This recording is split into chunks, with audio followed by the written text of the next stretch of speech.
네, 안녕하십니까. 저는 한국공인노무사회 교육연수 이사를 맡고 있는 박준우 노무사입니다. 반갑습니다.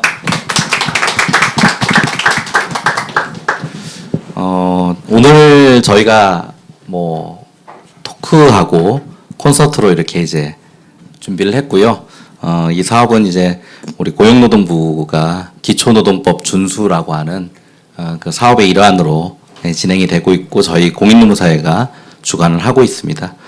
6분이 지금 계신데요. 그 2분 가운데 있는 우리 최일구 아나운서님하고 우리 구원서 노무사님은 사회를 좀 맡아 주실 부분들이고요. 그 옆에 4분의 패널 노무사님들을 모시고 진행을 하려고 합니다. 미니 콘서트죠. 우리 스텔라 장씨의 미니 콘서트를 진행을 하도록 하겠습니다. 토크쇼에 앞서서 본 행사를 주관한 저희 한국공인노무사회 박영기 회장님의 축사를 듣도록 하겠습니다. 우리 박영기 회장님을 큰 박수로 환영해 주시기 바랍니다.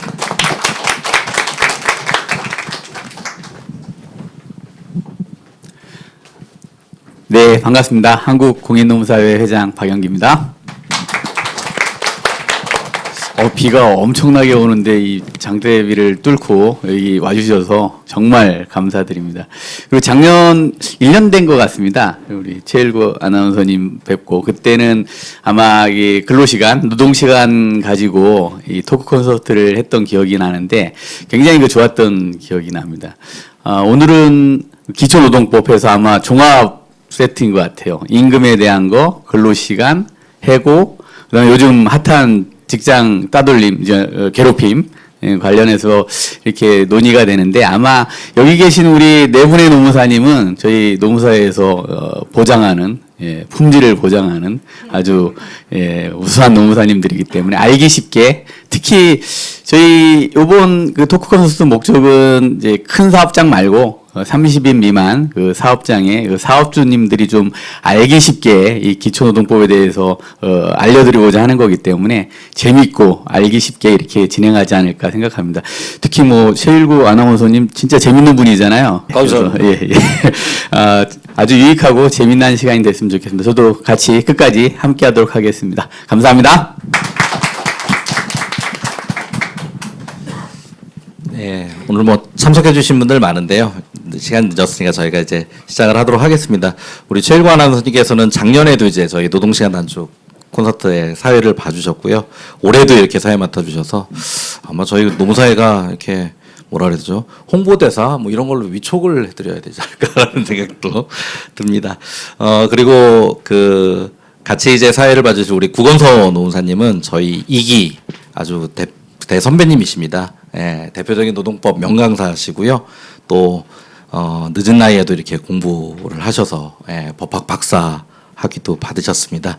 오늘 토크쇼의 사회를 맡아주실 우리 최일구 아나운서님과 구건서 노무사님을 향해서 힘찬 박수로 맞아주시기 바랍니다. 네, 안녕하세요. 네.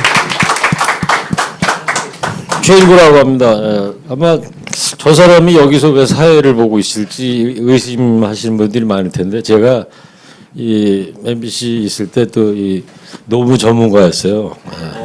파업을 구건서 회장님 이 작년에 이어서 또 뵙게 돼서 더 젊어지셨어요? 아유 고맙습니다. 조금 돈을 좀 드렸습니다. 예. 아니 저 아까 미팅룸 2층에 딱 들어오시는데 왜 신부님 들어오시나 그랬어? 예? 컨셉을 좀 신부 쪽으로 잡았습니다. 아까 여기 내려오느라고 너무 이 개기름이 흘러가지고 세수를 좀 하다가 다 흘렸어요 여기. 그래가지고 좀 물이 묻고 그랬는데 자 이렇게 우중에 이렇게 와주셔가지고 오늘 뜻깊은 공부를 좀 하게 될 것 같고요. 저도 저는 이 직장인은 아니지만 프리랜서지만 저도 오늘 좀 배워가는 게 좀 있었으면 하는 바람으로 이 자리에 섰습니다. 자 그러면은 시작해 볼까요? 노무사님 그 노동 존중 사회하고 기초노동법 준수 이런 거 어떤 관계가 있는 거예요? 이제 결국 노동 존중이라는 거는 사람 존중에서 아마 시작을 할 겁니다. 여러분들이 잘 아는 왜 헌법 10조에 인간의 존엄성을 보장하고 있고 행복 추구권을 보장하고 있으니까. 아 그렇게 돼 있어요? 모르셨어요? 몰랐어요. 그러셨구나.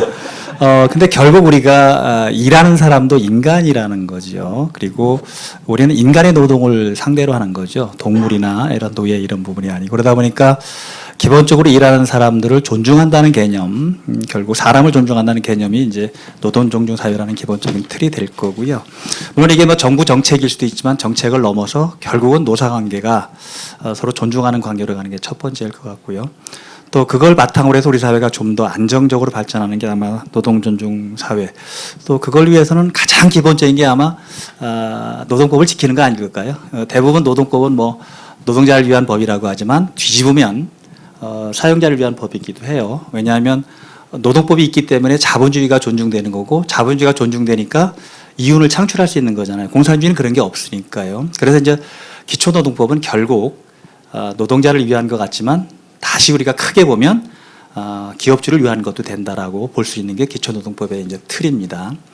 이제 그 사이에서 이제 노무사들의 역할들이 굉장히 중요하죠. 노사 양측의 권리 구제를 해준다든지 또 내용을 잘 몰라서 사업주들이 자칫 당하는 경우도 있거든요. 그런 경우도 사업주를 도와주기도 하고 근로자가 권리를 우리가 침해당하면 그걸 도와주기도 하고 뭐 그런 것이 우리 노무사들의 기본적인 네. 임무라고 이렇게 생각이 됩니다. 알겠습니다. 1년 전에 여의도에서 처음 이거 했을 때는 52시간 근로제가 이제 임박했을 때 했기 때문에 52시간 근로제가 되면 어떻게 될까? 세상이 앞으로 노동계가 어떻게 변할까? 이런 고민들을 했던 공부했던 기억이 나는데요. 자, 그럼 지금부터 오늘 패널들 다들 이제 노동 전문가시니까 마이크 다 갖고 계시니까 먼저 이쪽은 이 노측을 대변하는 그렇게 좀 정했고 이쪽 두 분은 사측을 대변하는 일단 뭐 그런 식으로 정했어요. 예. 자, 소개 좀 해주세요. 저부터 할까요? 예, 예. 네, 안녕하세요. 저는 스타 노무사, 종로 노무사, 박보검 닮은 노무사 이주영 노무사입니다. 아니 노무사 하려면 이렇게 자기 PR도 잘해야 되나 보죠. 예. 다 했어요? 네, 예. 박보검 씨 만나서 반갑습니다. 예, 반갑습니다. 예, 반갑습니다. 저는 노무법인 친구 대표로 있는 손현우 노무사라고 합니다. 저는 제 소개할 때 항상 앞쪽에 붙이는 수식어가 있는데요. 저는 생계형 노무사라는 말을 아주 즐겨 쓰고 있습니다. 제가 고시 공부하다가 IMF 터져가지고 공장 2교대 근무부터 시작해서 한 10년간 사회생활을 어렵게 하다가 지금 노무사가 됐습니다. 그래서 초심을 잃지 말자는 의미에서 생계형 노무사라는 단어를 꼭 쓰고 있고요. 오늘 뭐 근로자층으로 분류가 됐는데 제가 뭐 특히 뭐 이념이 있어서 그런 것보다 가격적인 진입 장벽이 낮다 보니까 근로자분들이 많이 찾아오셨습니다. 그러니까 앞으로도 많은 이용 부탁드리겠습니다. 감사합니다. 자, 뭐 잠정적으로 사측을 대변해 주실 두 분 노무사 이쪽 소개해 주시죠. 예. 저도 뭐라고 우겨야 될까요? 제가. 예. 네. 방송 노무사. 뭐 방송 많이 하시죠. 뭐 아까 유튜브 예. 보니까 12만에 찍었더라고요. 예. 근데 그 12만 찍은 데에서 저를 소개시켜줬던 그 멘트로 조금 제가 해볼게요. 얼짱 노무사. 장진답니다. 예, 만나 뵙게 돼서 반갑고요. 저는 노무사는 노사의 친구라고 생각이 들어요. 노사를 함께 같이 하는 거기 때문에 오늘 뭐 이렇게 지금 얘기를 하게 되겠지만 아마 저희가 다 모두 다 뭐 노측이든 사측이든 다 공감할 수 있을 거라고 생각이 됩니다. 그래서 여기 계신 분들이 다 모두 다 공감할 수 있는 얘기 잘 해보겠습니다. 네. 예, 제가 마지막이네요. 안녕하세요. 저는 노무법인 종로 저기 사실 같은 법인에서 하고 있어요. 사실 비즈니스 파트너 관계이기 때문에 그렇게 친하진 않고요. 예, 신동원 노무사라고 합니다. 예, 저는 여기 선배님들만큼 어떤 걸 내서야 될지 고민하다가 딱 하나 확실한 게 있더라고요. 제가 이 무대에서 제일 어립니다. 예, 최연소. 제가 어디 가서 최연소인 자리가 거의 없는데 여기 오니까 제일 어리네요. 너무 기분이 좋습니다. 예. 뭐 다 노무사 관련된 말씀을 하셔서 저도 짧게 하면 저는 회사 생활 한 7년 정도 했고 노무사 하기 전에 또 사업도 그냥 한 3년 정도 해가지고 해보니까 근로자도 힘들고 사장도 힘들더라고요. 노무사가 돼서 힘든 근로자 편도 들어보고 힘든 사장님들 편도 들어보자 해서 지금까지 하고 있습니다. 네. 예. 자, 신동현 노무사 얘기 들어봤는데 최연소라고 자랑하고 있는데 조금만 지나 보셔. 금방 와. 자, 네 분의 노무사님 자기 소개 다 들었고요. 자, 구건수 노무사님, 노무사는 이 사용자 편이에요. 개념이 어떻게 봐야 돼요? 근로자 편이에요. 사용자 편이에요. 현실적인 측면에서는 왜 노동조합이나 근로자를 주로 도와주는 분도 계시고요. 그다음에 기업체를 주로 자문해 주는 분도 계시고 이제 구분이 될 수는 있습니다만 노무사는 공인이기 때문에 어느 한쪽 편을 드는 건 아니고요. 예. 좀 억울하거나 또 자기가 왜 법률 전문가가 필요하거나 이런 분들을 도와주기 때문에 뭐 크게 편가리는 의미는 없는데 다만 아까 말씀드린 대로 현실적인 부분에서는 뭐 노동자를 주로 대리해 주는 분들도 계시고 사업주를 주로 대리해 주는 분도 계시고 이런데 제 경험을 조금 말씀드리면 저는 80년대 노동운동을 했었습니다. 근데 노무사가 되고 나서 그 다른 거보다도 해고 사건에 대해서는 근로자를 사업주를 대리하는 이걸 못 하겠더라고요. 아무리 근로자가 잘못했어도 그게 해고가 정당하다고 가서 주장하기가 너무 그래서 저는 지금도 해고 사건은 사실은 하지는 않습니다만은 그런 자기 철학들 아니면 가치관들이 좀 있어서 조금 구분이 될 수 있는데 어떻든 기본적으로는 노사 양측을 잘 조정해 주는 것이 노무사의 가장 중요한 임무가 아닐까 이런 생각을 합니다. 쉽게 노무사 그러면은 노동계의 변호사다 이렇게 이해를 하면 되는 거죠. 법률적인 부분에서는 그렇고요. 예. 그거 말고도 또 경영 컨설팅이나 또 자문 같은 걸 해주기 때문에 네. 단순히 법률 전문가의 범위를 조금 넘어가지요. 큰 틀에서 경영을 도와주는 부분들이 있으니까. 알겠습니다. 오늘 이 참관하러 오신 다들 뭐 젊은 분들인데 주로 회사에서 뭐 인사팀 그런 데서 오신 분들이 아니면 좀 소개 좀 누구 좀 해줘 보실래요? 나 어떻게 해서 여기 왔는지? 예? 어떻게 앞줄에 계신 분? 그냥 지나가다 왔어요? 비도 오는데? 안내메일 받고 관심이 있어서 왔습니다. 그러니까 무슨 일을 하고 계신지 여쭤봐도 될까요? 네, 저희 27기 학교과 박찬우 노무사고요. 아 노무사시구나. 노무법인 터산에서 일하고 있습니다. 다 노무사들만 오신 거예요? 그러면 회사에서 이거 공부하러 오신 분 손 들어보세요. 5분, 6분, 7분. 나머지 분들은 다 노무사 분들이에요. 그러면? 예? 뭐 대답들 안 하시네. 어떻게 왔는지 모르나 봐 여기 그냥. 예. 알겠습니다. 네. 자 오늘 좀 안내 멘트를 먼저 좀 하고요. 벌써 20분인데 사전 질문에 대해서 제가 질문을 드리면요. 예. 그 질문에 노사 양쪽 노무사님께서 이제 답변을 해주시는 형식으로 갈 거고요. 이에 대해서 다른 의견이나 사례나 입장이 있으시면 보충적으로 답을 좀 해주시면 됩니다. 제가 또 이해가 잘 되지 않는 질문이나 답변에 대해서는 노동법의 전문가이자 노동법 박사 2기 노무사 선배이신 구건선 노무사님께서 친절하게 답변을 좀 해주실 거고 시간 제한은 없지만 너무 길게 가면 지루하고 그러니까 3분 이내로 좀 맞춰주시면 좋을 것 같습니다. 그래서 오늘 세션은 크게 한 4가지로 저희가 잡아봤어요. 첫 번째가 이제 임금 체불이고 그 다음에 해고와 그 다음에 세 번째가 이제 직장 내 괴롭힘 이런 3가지 4가지 틀로 좀 가려고 합니다. 그래서 먼저 임금 체불과 관련된 궁금증을 좀 풀어보려고 합니다. 자, 먼저 구 노무사님께서 임금 체불 이 정의를 좀 한번 내려줘 보실래요? 글자 그대로 일을 했는데 돈 안 주는 게 임금 체불일 것 같고요. 임금은 후불이기 그런 때문에. 거예요? 네네. 임금 체불이? 일하고 돈 못 받아본 적은 없잖아요. 간단하군요. 네, 그렇죠. 그래서 결국은 임금은 후불이기 때문에 임금을 선불로 주는 경우는 없거든요. 네. 뭐 특별한 사정이 없는 한. 그러다 보니까 체불이 생길 수밖에 없는 거죠. 이제 경영이 어렵다거나 아니면 다른 거 다 주고 나면 임금을 나중에 주다 보니까 이제 체불이 생기는데 결국 임금은 근로자들의 생활을 우리가 보장하는 것이라서 체불이 생기면 가정 파탄까지 나는 그런 부분들이 있어요. 그렇죠. 그래서 임금 체불에 대해서는 법에도 강력하게 뭐 매월 1회 이상 정기적으로 지급하게 규정을 두고 있기도 하고 더 나아가서 임금채권 최우선 변제, 임금채권 뭐 보장제도 이런 걸 통해서 많은 보호제도를 두고 있습니다. 중요한 건 결국 일한 사람은 품 팔아가지고 먹고 사는 건데 품값을 안 주면 굉장히 괴롭다는 것이죠. 그게 이제 임금체불의 중요한 틀입니다. 알겠습니다. 자 그러면은 이쪽 제 왼쪽에 사측 노무사님 쪽에서 좀 사측 이쪽이네. 예. 신동원 노무사님부터 좀 발제를 좀 해줘 보실래요? 저는 노동청에서 임금 체불 사건은 이제 근로자 측, 사용자 측 다 해봤는데 사용자 측에서 일단 몇 가지 좀 유형이 있습니다. 일단 기본적으로 전제할 게 악의적으로 그냥 줘야 될 너무나 명백한 거를 의도적으로 안 주는 건 제가 아무리 사측 노무사라고 하더라도 그건 실드가 안 되기 때문에 빼고서 그 외의 경우를 설명을 드릴게요. 일단 첫 번째는 양자 간에 이견이 있는 임금들이 있습니다. 기본급 같은 걸 제외하고 이제 연장수당이나 휴일근로수당들이 주로 여기에 해당이 되는데 사장이 시킨 적이 없어요.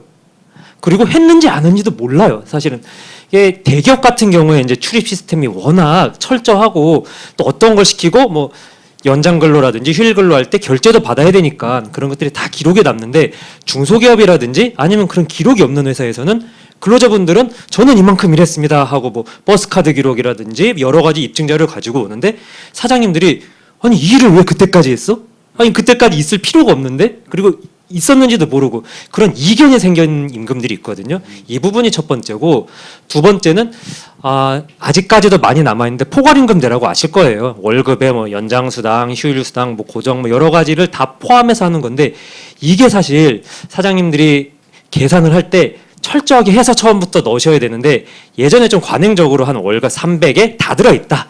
이런 식으로 그런 식으로 쓰여 있는 계약서들이 많거든요. 그런데 근로계약서에 써져 있는 기본 근로시간만 해서 계산을 해도 나눠보니까 이게 막 최저임금 위반인 경우도 있고 좀 그런 식으로 계약서가 잘못되어 있는 경우가 있습니다. 뭐 이제 또 그 외에도 정말 주고 싶은데 돈이 없어서 이런 경우에는 뭐 퇴직금 주고 싶은데 안 되는 거 이런 건 뭐 체당금이라든지 추후에 뭐 퇴직연금 이런 식으로 보완을 해야겠죠. 이런 경우들이 있었던 것 같습니다. 네, 이어서 장진남. 지금 신동건 동사님이 되게 좋은 말씀 해주셨고요. 그리고 요즘에 이제 가장 또 빈번하게 발생하고 있는 게 그 근로자들이 요즘에 그 항상 다 스마트폰을 챙기고 있기 때문에 거기서 어플을 다운받아가지고 근로시간을 체크를 많이 하죠. 대표적인 프로그램이 그러니까 앱이 야근시계라는 앱이죠. 그다음에 돈 내놔라는 돈 내놔라는 앱도 있어요. 앱 이름이 돈 내놔입니다. 내놔? 돈 내놔. 그래서 제가 한번 깔아봤습니다. 근데 야근시계 돈 내놔 이런 프로그램들 자체가 GPS 기반까지 되기 때문에 근로자가 그 시간에 정말로 회사에 있었는지까지가 GPS를 통해 가지고 다 확인되는 정말로 어떻게 보면 야근을 했다라는 거에 대해서 증거 수집을 할 수 있는 그런 앱이 개발되고 있단 말이죠. 근데 이 앱을 기반으로 해서 연장야간 휴일근로수당을 청구했던 사건에서 아마 다 아실 거예요. 최근에 그 법원에서는 이거 자체는 야근 시간에 대한 충분한 입증으로 볼 수는 없다. 지금 이렇게는 되어 있지만 그 프로그램들 자체가 가지는 조금 더 어떤 그 잠재력이나 이런 것들을 두고 본다고 하면은 이 앱을 좀 더 발전시킨다고 하면은 충분히 그 법원에서도 야근 휴일 근로에 대한 연장 근로에 대한 입증 자료를 충분히 인정받을 수 있는 상태란 말이죠. 그러면 어쨌든 저희가 지금 사측 노무사니까 회사 입장에서는 어떻게 해야 되는 것이냐. 내년부터는 저희가 50인 이상 사업장들은 다 52시간제가 적용이 됩니다. 그러면 52시간을 준수했다는 거 준수하지 않으시면 사장님이 처벌받는 건 아시죠? 전과자가 되세요. 자, 그거 하나. 그다음에 이렇게 근로자들이 연장 야간 휴일 근로에 대해서 수당을 청구하는 거에 대해서 회사가 방어를 하기 위해서는 회사 입장에서도 뭘 해야 되냐? 근로시간 관리를 철저하게 하셔야 된다. 자, 요게 지금 제가 보기에는 포인트가 될 것 같습니다. 네. 그리고 지금 이 임금에 대해서도요, 아직까지도 이제 사장님들께서 예전에 내가 그냥 월급만 주면 되는 거 아니야? 라고 생각하시거나, 내가 법적으로 내가 일이 없어가지고 내가 얘한테 일감을 안 줬으면은 내가 그러면 당연히 월급도 안 주는 거 아니야? 라고 얘기를 하지만, 여기 계시는 분들이 다 노무사님들이시잖아요. 일감이 없어서 근로자한테 일을 못 시켰다라고 한다면은 그래도 뭘 줘야 되겠습니까? 휴업수당을 주셔야 되는 거잖아요. 그렇죠? 자, 그래서 아직도 사장님들께서 이런 부분들에서 아직은 또 법률적으로 좀 잘 모르시는 것들이 있다. 그래서 저희 노무사들이 할 일이 많을 것 같습니다. 네. 자, 그렇게 해서 깔았어. 돈 내놔. 근데 돈을 안 준대 저쪽에서. 어떻게 해야 돼? 야간 수당도 했는데. 근로자 입장에서는 돈은 받아야 될 거 아니에요.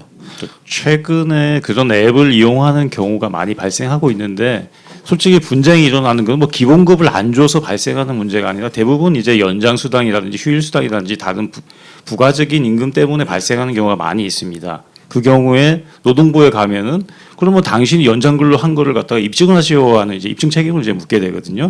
그럴 경우에는 이제 내세울 수 있는 거는 자기가 손으로 썼던 뭐 아니면 어플을 이용했던 이제 기록이 남은 걸 가지고 내가 이만큼 근무를 했습니다 하고 입증할 수밖에 없기 때문에 네. 그 회사에서는 이제 근태 관리를 잘 안 하면 우리는 근태 관리 안 했습니다. 그러면 입증을 할 수가 없지 않습니까? 네. 그러니까는 근로자 스스로가 그걸 갖다가 증거 자료를 만들 수밖에 없는 거죠. 그러면 그런 앱 같은 것도 하나의 저 포인트가 되긴 되겠네요. 예. 근데 저렇게 했는데 이렇게 회사를 위해서 내가 열심히 야간 근무 사장이 시키지도 않았는데 나는 회사를 위해서 2시간씩 연장 근무를 했어요. 근데 돈을 안 준대 사장이. 내 시키지도 않았는데 그 너 왜 하냐 나 못 준다. 돈은 받아야 되겠고 어떻게 해야지 받아낼 수 있는 거예요? 네, 뭐 노동자분들이 잘 모르시는 게 있어요. 임금 체불이 발생하면 어디로 가야 되느냐? 요거를 잘 모르시는데요. 노동위원회, 노동청, 경찰, 검찰, 법원 어디로 가야 되느냐? 이렇게 물어보시는 분들이 많은데요. 노동청으로 가셔야 됩니다. 임금 체불이 발생하면 그 모든 증거들을 다 모아서 노동청으로 가셔야 되는데 과거에는 그 일기나 달력에다가 써놓은 거 또는 뭐 출퇴근 기록, 교통카드 기록 이런 것들도 다 노동청에서 받아줍니다. 그래서 그 돈 내나 어플에 기록이 되어 있는 출퇴근 기록도 인정이 될 수도 있는 거죠. 그래서 그런 증거들을 모아서 노동청에 가면 근로감독관님이 친절하게 상담을 해주십니다. 근데 정말 일부러 야근 수당을 더 받아내기 위해서 돈 내놔라든가 자꾸 돈 내놔 앱 광고하는 것 같은데 그런 방법을 써서 근거를 남겼어요. 나 회사에서 3시간 더 있었다. 실제로 일했는지 안 했는지 사장은 또 궁금하기도 하고 이런 분쟁이 생길 것 같은데 구 박사님께서 좀 중재를 좀 해주셔야 될 것 같아요. 이럴 때는 어떻게 해야 돼요? 결국은 이제 객관적인 합리성이 입증이 돼야 되겠죠. 주장이야 당연히 누구나 할 수 있는 거 아니에요. 뭐 근로자는 나는 10시까지 일했다고 하는데 사용자는 그걸 모르는 경우가 있다라고 하면 감독관 입장에서는 형사처벌 문제가 이제 개입이 되잖아요. 결국은 임금을 체불했다라는 개념으로 형사처벌하려면 명백한 증거가 없는 한 못하는 거죠. 그러니까 아까 말씀하셨지만 그 앱을 가지고 주장하는 것에 대한 증거 능력을 법원이 아직은 인정하기는 어렵다라는 거죠. 양 당사자가 합의해서 뭐 이걸 인정하겠다 그러면 할 텐데 아직은 그 단계가 조금 더 넘어가야 즉 그 앱에 대한 신뢰가 입증이 돼야만이 아마 증거로 쓰이지 않을까. 아직은 증거로 인정하기는 어려울 것 같습니다. 노사 양쪽이 시간의 근무 그 얘기를 하고 있는데 그거를 양자가 합의를 해야 된다. 결국은 그래야지 뭐 책임 소재는 묻든가 한다. 그러니까 연장 근로 할 때도 상사의 승인을 받는다든지, 그러니까 승인 안 받은 건 인정 안 한다든지 뭐 이런 등등. 물론 예외는 있습니다만은 그런 아까 근로시간 관리가 중요하다고 한 부분이 이제 근로시간 단축되면서 특히 근로자의 권리 의식이 많이 높아졌거든요. 오히려 사용자보다 근로자가 훨씬 더 잘합니다. 네. 그러니까 그런 관리를 철저하게 하는 수밖에 없는 그런 상황입니다. 그리고 아까 52시간 안 지키면 이제 내년부터 50인 미만 사업장도 사장님이 전과자가 된다 그랬는데 이상. 올해 같은 경우에 몰라서 좀 궁금해서 여쭤보는 건데 실제로 52시간 근로 시간을 지키지 않아서 처벌받은 사용자도 있어요? 전과자가 된 그런 사례가 있나요? 제가 알기로는 그렇게 많은 사건들은 없었다라고는 알고 있어요. 왜냐하면 근로시간 관련해가지고 계속 좀 처벌을 유예하고 막 이렇게 해왔거든요. 노동부가. 왜냐하면 법이 갑자기 만들어진 거였고요. 300인 이상 사업장에서도 뭐 불과 몇 개월 정도만 있다가 이 법을 준수를 해야 되는 그러한 거기 때문에 대비 기간이 적었다. 그래서 처벌을 계속 3개월에서 6개월을 유예를 했었었고요. 최근에도 이제는 9월 1일부터 특례 사업장 여기에서도 이제 법이 적용됐지만 요거 자체도 처벌 자체를 노동부에서 좀 유예를 하면서 아직까지는 기업들에게 조금 시간을 주고 있지 않나. 저 개인적으로는 그렇게 생각하고 있습니다. 그러면 내년부터 50인 이상 사업장으로 이게 확대되면 그런 그 경우가 좀 자주 발생할 가능성, 개연성은 있겠네요. 지금 여당에서 뭐 지금 합의가 안 됐지만 뭐 지금 50인 이상 사업장에 대해서 내년부터 지금 법에서는 적용을 하게끔 되어 있지만 이 시행 시기 자체를 조금 뒤로 늦추는 법을 개정을 해야 된다는 얘기가 나오고 있어요.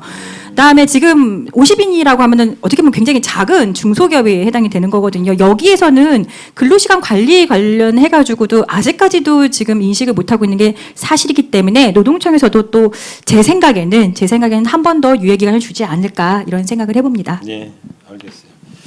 그 사법경찰관 그 구 박사님, 이 경찰하고 뭐가 다른 거예요? 뭐 사법경찰관도 경찰관이죠. 다만 이제 근로감독관 같은 경우는 노동 문제를 전담하는 즉 노동 사건에 대해서는 근로감독관과 검사가 연결해서 바로 이제 경찰이 검사하고 연결해서 업무를 처리하듯이 노동 문제는 근로감독관이 전담한다는 부분에서 그러니까 형사처벌도 하고 감독관이 그것만 하는 건 아니고요. 뭐 조정도 해줄 수 있고 그다음에 임금체불 같은 거 이렇게 받아줄 수도 있는 그런 부분들이 있어서 다양한 형태로 이제 하고 있죠. 예.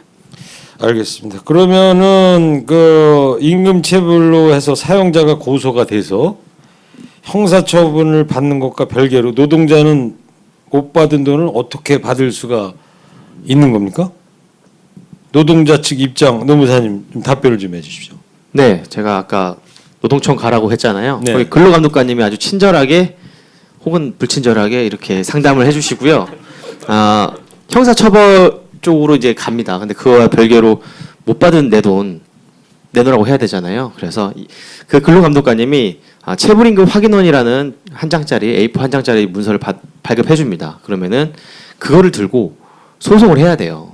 법원에 가서 소송을 제기해야 되는데 그 대한민국에는 무료법률 구조공단이라는 데가 있습니다. 월급이 평균 임금이 한 400만 원 미만인 근로자인 경우에는 무료로 소송을 대리해 줍니다. 그래서 체불임금 확인원으로 소송을 제기하고 확정 판결을 받으면 네, 체당금이라는 제도를 통해서 소액체당금이라고 해서 받을 수가 있어요. 전액은 아니고 1,000만 원까지는 소액체당금으로 받을 수 있습니다. 그런 제도가 있으니까 임금 체불이 되면은 조금 힘들긴 하지만, 그러니까 물론 회사가 돈이 한 푼도 없어서 못 받게 되는 지경이 되더라도 어느 정도는 국가가 보장해준다. 그 제도가 체당금 제도다. 이 정도만 알고 계시면 될 것 같습니다. 아니 근데 그 법원에서 이제 그런 판결문을 받아가지고 회사에 돈 내놓으라고 갔는데 회사 사장님이 돈이 하나도 없어. 어떻게 받는다는 거예요? 그러니까 그 확정 판결문을 가지고 예. 또 다시 노동청으로 그 근로감독관한테 갑니다. 또 가요? 네, 그분한테? 그러면은 이제 체당금 해가지고 즉 체당금 신청하러 왔습니다라고 하면 국가에서 돈을 1,000만 원까지는 보장해 줍니다. 나라에서 예, 예. 그거를 1,000만 원 미만은 해결을 해준다고요? 예예. 좋은 나라네 우리나라. 예. 보충적으로 말씀드리자면 예. 이제 지금은 근로복지공단에서 하고 있고요. 뭐 6월 30일 이전에 이제 판정 받은 사람들은 400만 원까지 받을 수 있고 7월 1일 이후부터는 1,000만 원까지 보장이 되고 있으니까 회사에 뭐 사장님이 돈이 없으면은 소액체당금 제도 활용하시는 게 좋을 것 같고요. 기존에도 뭐 일반 체당금이라고 있지만 그건 회사가 망해야지 그래야지 활용할 수 있으니까 회사가 운영되는 상태에서도 월급을 못 받았을 때 받을 수 있는 게 이제 소액체당금이다 생각하시면 됩니다. 알겠습니다. 자, 네 번째 질문을 드릴게요. 그러면 왜 회사나 사장님들은 근로감독관이 지급하라고 하는 체불 금품을 지급하지 않을까요? 이유가 뭔지 좀 궁금하고 줘야 될 돈은 이제 당연히 줘야 할 것 같은데 또 줄 때도 잘 주면 되는데 뭐 동전으로 뭐 툭툭 던져서 준다거나 직접 받아가라고 한다고 그러는데 이건 사용자 입장 노무사님 이런 사례 좀 어떤 경우입니까? 일단 지금 되게 극단적으로 막 소송과 소액체당금까지 많이 나갔지만 사실 그 체불임금 확인은 이제 사장님들한테 가는 게 이제 또 지급명령서가 갑니다. 대부분 지급명령서까지 나오면 대부분 주십니다. 이게 다 안 주시는 게 아니라 대부분 주시고 그럼에도 불구하고 안 주시는 경우들은 사실 여기서는 몇 가지 또 이유가 있습니다. 여기까지 갔을 때 안 주는 거는 뭐 아까 말씀드린 뭐 야간 근로 수당 이런 것도 있지만 그 이전에 합의가 있었던 경우들이 있어요.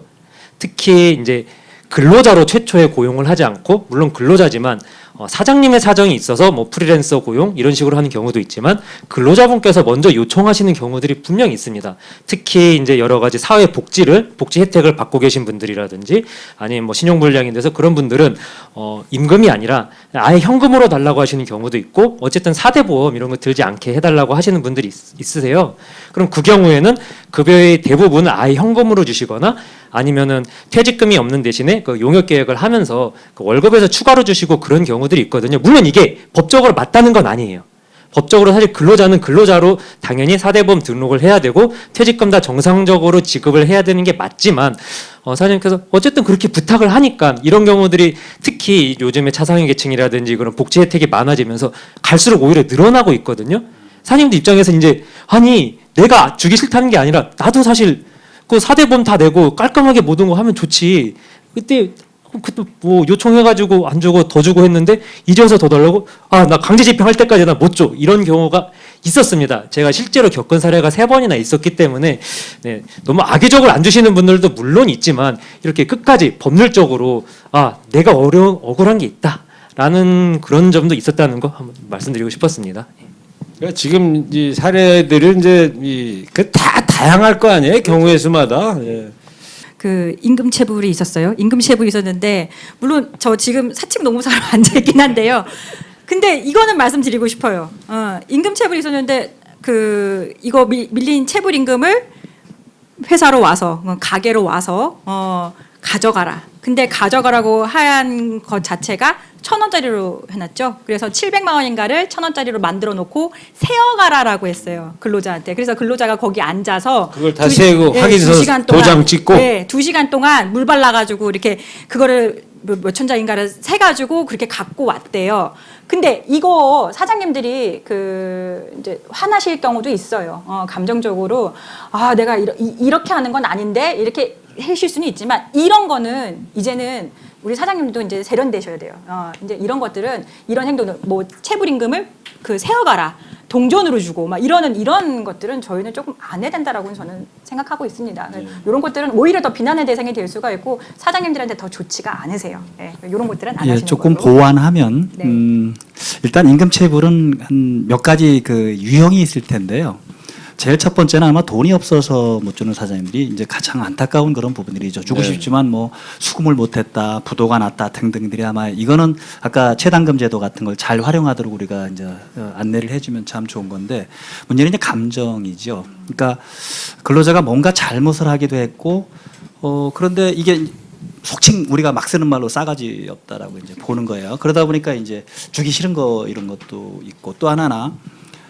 맨 처음에 계약을 할 때 예를 들면 뭐 해서는 안 되는 거지만 사장님들이 잘 모르니까 뭐 포괄임금 계약도 하지만 그 퇴직금이 포함되어 있다 뭐 등등등 이제 이런 계약을 하는 겁니다. 그러니까 사장 입장에서는 퇴직금을 다 줬다고 생각하는데 또 달라고 그러니까 이제 승질 나는 거예요. 그러니까 끝까지 감정적으로 가는 부분들이 있거든요. 그래서 결국은 서로 간에 이제 믿음을 가지고 하는 부분에서 사장님들이 법에서 하지 말라는 건 안 하는 게 좋은데 아까도 이제 얘기를 했지만 당사자 간에 서로 그때는 이제 편해서 막 해놓고 그다음에 이제 퇴직금을 월급에 포함시켰다고 하더라도 나중에 추가 청구하면 주라는 게 기본적인 입장이다 보니까 근로자는 한 달치 월급이잖아요, 1년에.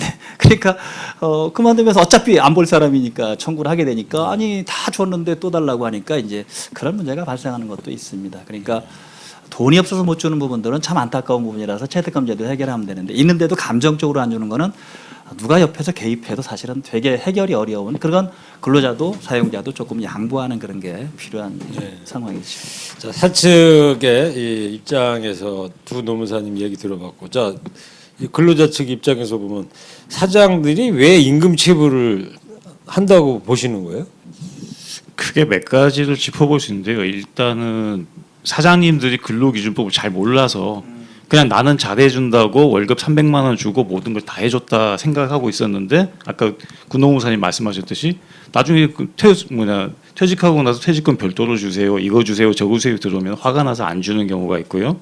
그리고 이제 근무 형태에 있어가지고 이제 도제식 근무가 있습니다. 미용사라든지 이런 분들. 그럼 내가 너한테 기술을 가르쳐주고 돈도 줬는데 또 이것까지 달라는 거냐? 이런 문제가 있을 수 있고요. 마지막으로는 이제 자수성가한 분들이 좀 가지고 있는 기질인데 곤조라고 하죠. 쉽게 말해서 자영업자들. 내가 이 사람한테 주면은 다른 직원들 관리가 안 된다. 그걸 내세워 가지고 안 주는 경우도 있습니다. 뭐 그런 부분에 있어서는 어느 정도 좀 수긍이 가긴 합니다만은 이러한 문제가 발생하지 않도록 최우선적인 예방책은 이제 사장님들이 근로기준법에 대해서 정확한 지식을 가져야 되지 않나 하는 생각이 듭니다. 제가 한 말씀 더 예. 드리자면요. 우리나라의 지금 임금체불이 심각합니다. 날이 갈수록 늘어나고 있고 이걸 뭐 노동부에서도 잡아보려고 하지만 계속 임금체불액은 늘어나고 있어요. 제가 생각할 때 그 이유 중 하나가 임금체불에 대한 처벌이 약합니다. 약하고 또 하나는 그 임금체불이 발생했을 때 노동청이나 검찰이나 법원에서 진행 단계에서 합의나 조정을 유도한다는 거죠. 분명히 이 점을 악용하는 사장님도 봤습니다. 내가 어차피 얘한테 줄 돈이 1,000만 원이어도 단계별로 조정이 이루어집니다. 노동청에 이제 지방 노동청에 가면은 그렇죠. 근데 근로자 입장에서는요. 하루 벌어서 하루 먹고 사시는 분들은 시간을 이렇게 질질 끌 수가 없어요. 한 3개월, 6개월 지나면 그 돈이라도 받아보자라는 마음이 생깁니다. 그러니까 검찰에 가서도 형사 조정이라는 게 있기 때문에 임금체불죄가 성립하고 명백하게 임금체불이 있어도 형사 조정 단계에서도 줄어드는 걸 봤어요. 그러면 어떤 사업주가 당장 그 자리에서 1,000만 원 줍니까? 시간 6개월 지나서 500만 원 줘도 끝낼 수가 있는데. 그래서 임금체불은 원칙적으로 임금액이 확인이 된다면 합의나 조정이 아니라 바로 처벌해야 된다고 봅니다. 바로 그 자리에서 수갑 채워가지고요. 바로 끌고 가야죠. 박보검 씨가 이렇게 과격해지셨네. 다음 주 추석이잖아요. 꼭 이런 명절 때 되면은 그런 기사 뜨는 고공 시위하고 그런 분들도 계시고 그러는데 참 임금체불 참 이게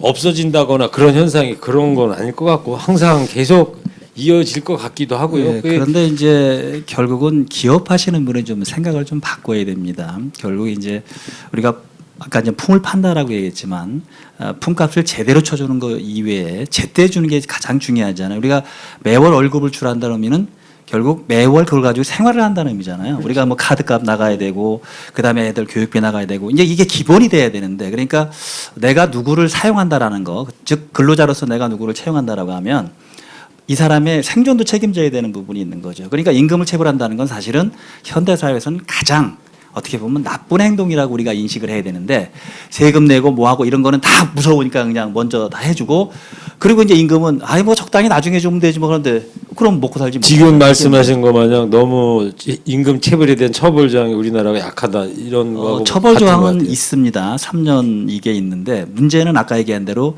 검찰이나 이 법원이 임금체불에 대해서는 벌금형 정도 아주 강한다 하더라도 그러니까 결국 구속 안 하지요. 그리고 벌금형 정도로 왜 약식명령으로 끝내버리니까 아까 얘기한 대로 한 몇 달만 잘 끌으면 500만 원 절약할 수 있다라는 그런 심리도 있을 것 같고 그러니까 뭐 처벌이 능사는 아닙니다. 노동 문제가 처벌이 능사는 아닌데 그럼에도 불구하고 이제 그런 나쁜 마음을 갖고 있는 사용자들은 좀 우리가 응징이라고 하면 이상하지만 조금 법의 매운맛을 보여주는 건 좋죠.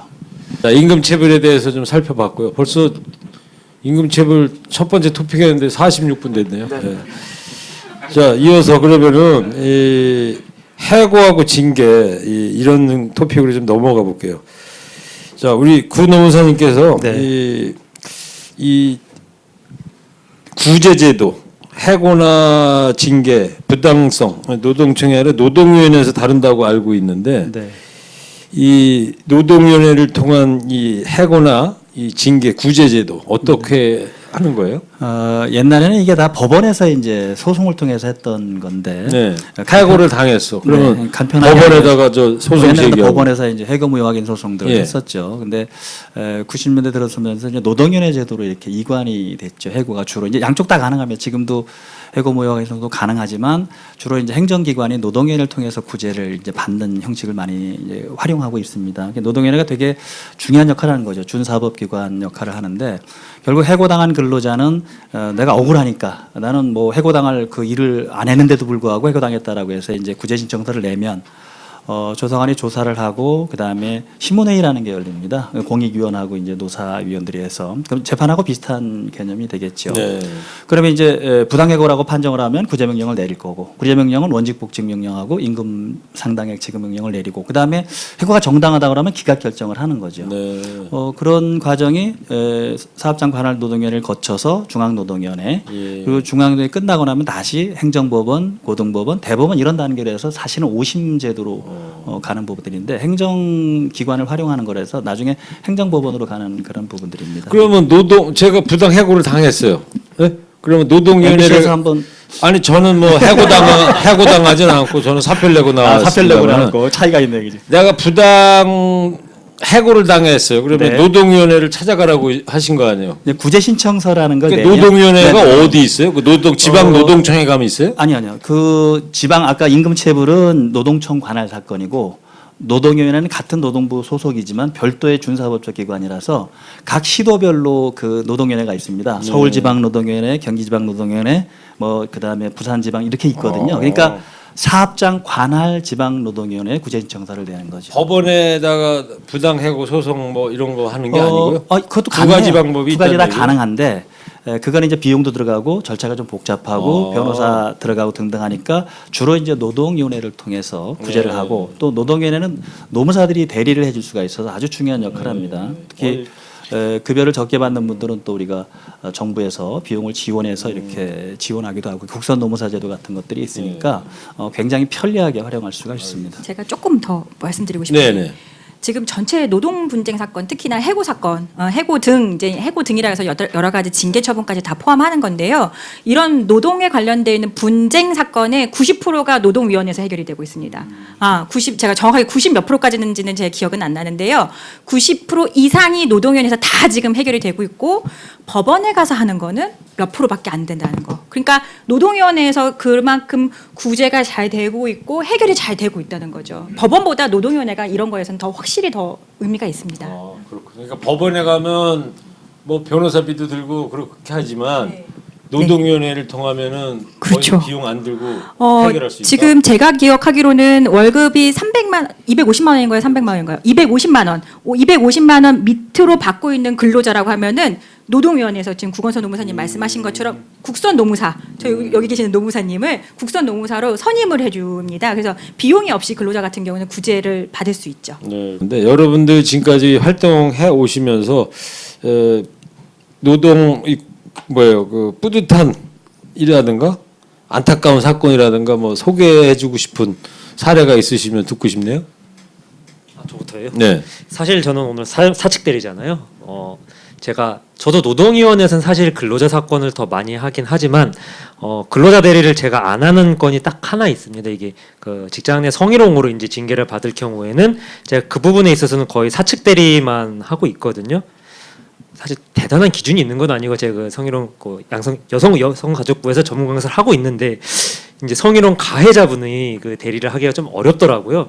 이번 지금 말씀드리는 것도 마찬가지로 이제 너무 자세히 얘기하면 어쨌든 간에 개인의 프라이버시가 있기 때문에 마찬가지입니다.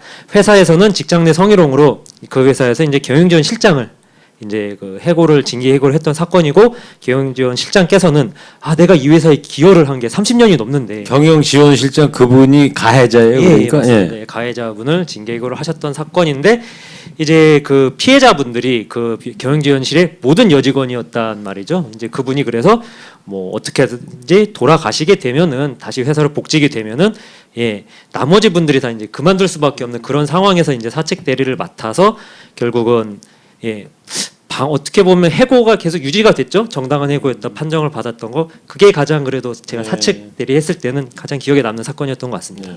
또 다른 분 사례. 저는 방금 전에 저 상담하고 온 사건이 비슷한 사건이에요. 직장 내 성희롱하고 괴롭힘에 관련된 행위를 경영지원실장님이 실장님 직급은 아니었는데 이게 하셨던 거고 물론 뿌듯한 사건이라고 하면은 저 개인적으로는 열심히 뭐 사측이든 노측이든 열심히 준비해서 승소를 하고 그다음에 그 부분에 대해서 회사에서도 뭐 어떻게 보면은 인사권이라든지 이런 것들을 잘 방어할 수 있는 그런 결과 또는 근로자들이 권리 구제를 하는 결과 이런 것들을 갖는다는 거는 어느 경우나 다 보람 있는 일인 것 같아요. 뭐 굳이 하나 말씀드린다고 하면은 이제 집단 해고를 당했습니다. 근로자 특 대리인이었고요. 그리고 전국에서 해고가 일어났었는데 그 해고에 대해서 전국 노동위원회 다니면서 구제 신청을 해서 이겼었었고 그리고 마지막에 제주진호위 가가지고 이제 이겼는데 그 이기고 나서 그 신문회의 날 오잖아요. 메시지가 오잖아요. 근데 그 메시지를 받고 그날 한 날 다음 날이 금요일이었는데 그 다음 날이 그분의 따님의 결혼식이었어요. 그래서 아빠가 딸 손을 되게 당당하게 잡고 들어갈 수 있다 이런 얘기들을 하는데 지금도 참 굉장히 생각해 보면은 굉장히 좀 그 마음적으로 좋은 사건이고요.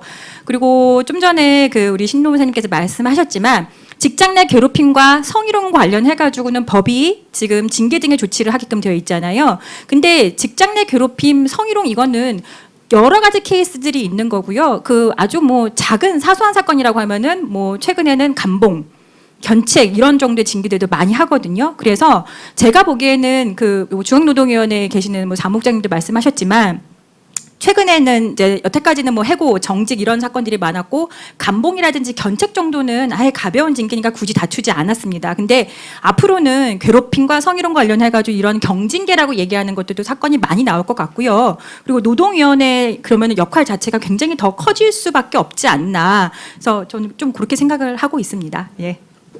또 사례 뿌듯했던 뭐 저는 이제 뿌듯했던 사례가 아니고요. 좀 분노했던 사례가 있는데요. 분노했던 것도 이제 좋습니다. 분노를 담당하고 있습니다. 네. 아, 최근에 이제 스타트업들도 많고요. 그 플랫폼 노동자들도 많고 그래서 근로자성이 문제되는 사례들이 많습니다. 굉장히 다양한 형태의 근로자들이 발생하고 있는데 제가 경험했던 거는 스타트업이었어요. 근데 사용자가 20대 초반에 그 디자이너를 뽑았어요. 우리 앱 개발해서 우리 스타트업은 애플처럼 거대한 기업이 될 거다라고 하면서 근로계약서 쓰지 않았고요. 일단 들어와서 일을 좀 하다 보면은 너에게 지분을 주겠다. 어디 지사장을 주겠다. 네가 열심히 하면 그에 대한 응당한 대가를 주겠다. 처음에 애플도 이렇게 시작했다라고 하면서 사무실에서 숙식을 제공하면서 집에도 못 가게 하고 감금한 상태에서 계속 일을 시켰어요. 디자인뿐만 아니라 건설 잡부도 했었고 카페 바리스타도 했었고 하라는 일은 다 했습니다. 이게 뭐 20대 초반이니까 우리 옛날에 다단계 한 번씩 끌려가 보셨잖아요. 저만 갔었나요? 끌려가 보신 적 있어요? 없습니다. 노무사님 가신 것 같아요. 특이한 경험이신데? 저는 경험해봤기 때문에 그게 어떤 느낌인지 알아요. 가보면은 다 그 세뇌 당한다고 하죠.